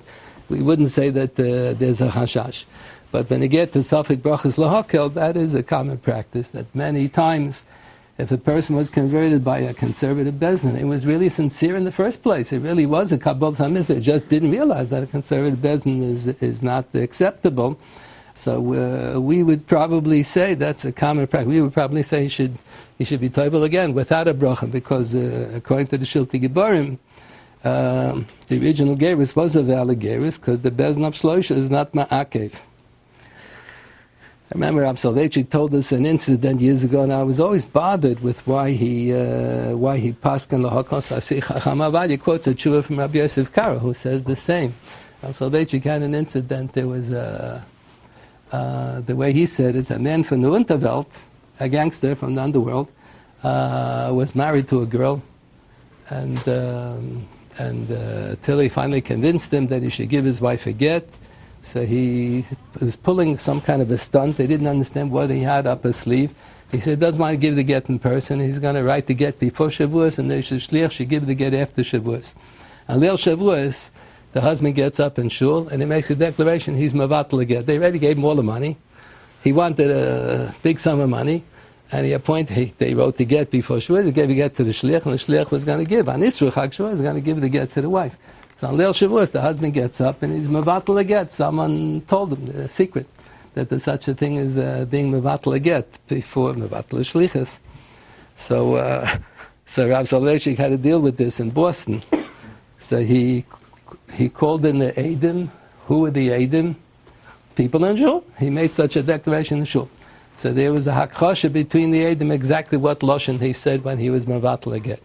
So Rav Soloveitchik said, the Gemara says in Sanhedrin that min ha-Torah dinim amanis need drisha v'chakira, but min the Rabbanon they did away with the drisha v'chakira. But if it's a din meruma, then you don't require drisha v'chakira. So he said this was a din meruma. The guy was a gangster and he was holding up for money. So since it's a din meruma, so you need drisha v'chakira. So it always bothered me. What do you mean a din meruma? Din meruma means if you have a sense that something fishy. The guy was a Ramai. He was from the underworld. But the Eidim, there's nothing beruma with the Eidim. So Chacham Ovadia has the exact same situation. Two Eidim come and they say that Pliny was Mekadosh and Isha. The woman says it's not true. The woman says she doesn't know who this man is. She was a wealthy girl and they were going to hold her up for money. And the two Eidim, so they investigated the Eidim, say, when did the Kiddushin take place? And one said it took place before Pesach, one said it took place after Pesach. So Chacham Ovadia paskin like a tshuva, Rabbi Yosef Karo, that's called a din meruma. The fellow was a gangster. From the Eidim, you don't see anything wrong with the Eidim. The Eidim seem to be kosher Eidim, but since they didn't remember, that's also considered din meruma if there's Rab Moyes in the case. So the din requires that you have to have the Rishon V'Chakira. And then since they contradicted each other in the Rishon V'Chakira, so they threw out the case. So I was pleasantly surprised to see that there's a tshuvas Rabbi Yosef Karo about this. Chacham Ovadia has tshuvas on everything, so he points out that there is a contradiction between two tshuvas of the Sridei Eish. One tshuva was written before the war, the other tshuva was written after the war, after the Oitza HaPoskim already appeared on Ebenezer. So the tshuva that he wrote before the war, he discusses, they're both talking about the same thing. The din of Havchana by a Geyoris. If a woman converts and she has a baby later on, so you want to know whether the baby was Hayrasa v'leidasa b'Kedusha, Hayrasa shelo b'Kedusha v'leidasa b'Kedusha. So it's a machlokes in the Gemara and Yevamis, whether Havchana is only by a woman whose husband died or husband divorced her. So you want to know whether the baby who's born later is a child of the first husband or the second husband. But what about by Gioris? Do you require Havchana by Gioris? So it's a machlekes. In the Gemara, we pass on that you do require Havchana. So by the Eishes Ish, who got a get, or the husband died, so there the Gemara says that even if she's 99 years old, and even if the husband is in prison, and even if the wife was sick, and even everything, afilu yav eliyo, the Gemara, even this, even that, even they were separated for the last 30 years, afilu yav eliyo, Eliyahu now he comes and he says the woman is not pregnant, so the whole reason for the Havchana doesn't apply. But no, she can't be pregnant with a baby. The Gemara is clear that it's a loy plug rabbanon. But it never says that when it get to Gioris. Moshe has a tshuva like that by Gioris it's not, Moshe was mekel, Balpera, Moshe was mekel more than what he has in his tshuvas. So many Rabbanim rely on that. So Chacham Ovadia has such a tshuva also. And he points out that this contradiction in the tshuvas of this Ridiesh before the war, so there was no Otzar Poskim in Ebenezer. So in Ebenezer, the Chalkas Mechokik with the Bishmol raised this issue, and they don't come to a Hachra, whether Havchana by Gioris is a loy plug or not. After the war, so they started printing the Otzar Poskim. I don't know how far they got, I don't know if they finished, but they already printed on Havchana, so they quote a Minchas Chinuch has a raya from a Rambam by a Fastoyer. It's a Farof and a raya that the Havchana by Gioris is not a loy plug. That you can count so that month counts as the first 3 months for Havchana, even though she didn't convert yet. She's only going to convert after the month is up. So you see that it's not a loy plug. So this Rida Yesh, after the war, he doesn't write that he wrote an earlier tshuva, but he reversed his psak based on this Otzar Poskim. So here Chacham Ovadia writes he doesn't. He refers to the two tshuvas in this Rida Yesh, and he says we follow the second one. That there's room to be makel, that is not a loy plug by a gioris. It's not a loy plug, and whenever, let's say, the gioris is mu'uberes, or Moshe was makel balpeh, even if you have a pregnancy test, you can rely on that, it's not a loy plug rabbanon. The hour is late, I'll just mention one more. Chacham Ovadia will be remembered for a long time to come because of his beautiful tshuvas. They're very in style, they're beautiful, and in Teichen they're beautiful. So he has, the last one I'll mention tonight is, in Hilchas Avelis, the Gemara has a din that if a person comes to visit his parents and he walks into the house and he finds the family sitting shiva, that someone passed away. He wasn't aware of it before. So the Gemara says, if Bami Makam Karaiv, Mani Mahim, if he came from close by, so then even though they're in the middle of Shiva, they're the 5th, 6th day of Shiva, even the 7th day in the morning of Shiva, so he just finishes off Shiva with them. Bami Makam Rochaik, if he came from a faraway location, so then he has to start Shiva all on his own. So what's the definition of Makam Kar, Makam Rochaik? So Taisus quotes, the Rif who quotes the Halachas Gedolos, that it has to do with Derech Rechaika by Korban Pesach. The Gemara says Derech Rechaika, according to Taisus Pshat, you determine at Chatzos on Erev Pesach, that's when the Chiyuv of Korban Pesach begins. This is how Taisus learned. The Rambam has a different shita. So at Chatzos, are you close enough to Yerushalayim that you can arrive there before the Shkia? So if you're close enough, that it's called Makom Korev. If you're so far away, then it's called Makom Rochek. So that's by Erev Pesach. Derech Rechaika is determined by half a day's traveling. By Avelis, it's determined by a whole day's traveling. So that's what the Gemara says. Mahalach Adam Benini Bayayim Eset Parsos. So Eset Parsos is how much you can travel in one day. But the Gemara says that's how much you can travel if you go by foot. The average traveler is going by foot. So the Talmidim of the Nadi Yehuda had a machlekes. Chacham Ovadia quotes the whole thing. He quotes much more than I was aware of. He quotes more sources. The Talmidim of the Nadi Yehuda had a machlekes. The Gemara says even though the person can arrive, if he'll go by horseback, it'll go by a fast camel, Gamla Parcha, he can arrive even from a further distance. But the Gemara says it doesn't matter that he can go by horseback. It depends how far can you go if you go by foot. So the Talmidim of the Nadi Yehuda had a machlekes. That's the halacha Moshe Missinai, that's the shir. Or maybe we should say, because that was the way the average traveler would travel in the days of Baisish and Baisheni, they would go by foot. But maybe in the days of the Nadi Yehuda that they already invented trains, so you can go faster. So the average traveler is not going to go by foot. But today they have airplanes. So the average traveler, let's say to go a far distance, average traveler go by train or go by plane. So maybe it should be further. So this is a big machlokes. So Chacham Ovadia quotes that the Tshuva Meyava was a Talmud of the Nadi Yehuda. So the shaila was, what's the din? When we'll build the third Beis HaMikdash, what's going to be the definition of Derech Rechoika? So they said, we don't know, we'll have to ask Moshe Rabbeinu. After Tchias HaMeis, we'll ask Moshe Rabbeinu, what's now going to get to Derech Rechoika, Derech Kroiva by Avelu? So the Nadi Yehuda said, okay, halacha de Ramekel Bavel, whatever the din is by Korban Pesach, we'll have to ask Moshe Rabbeinu after Tchias HaMeis when we'll build the third Beis HaMikdash. But the Baila, we have a right to be Mekel. So Chacham Ovadia assumes that the same is true he writes, going from America to Eretz Yisrael, it's a different continent. Also, since you can arrive by traveling in 1 day, 1 day is less than 1 day's travel, so that's considered Mochen Korev. It's Yadua that Moshe Feinstein thought that we have to limit this din, because the jet planes go so quickly, you can you can practically reach anywhere in the world from anywhere else within 1 day's travel. I don't know, New Zealand, I don't know, Australia, I don't know. So Rav Moshe said, it can't be. They said there's no Mokum Rochek, there's no such thing as Derech Rechoika. You can't erase a whole din in the Chumash. Rav Moshe thought you have to limit it, at least it has to be on the same continent. It can't be a different continent. But Chacham Ovadia goes the way traditionally, he goes from America to Eretz Yisrael. It's considered a Mokum Korev because you can arrive in 1 day. As I say, in Reisim Nefashis, Litzadikim Divreim Heim Zechreinem, Chacham Ovadia will not be forgotten. He has so many beautiful tshuvas. We'll be reading his tshuvas for many years to come.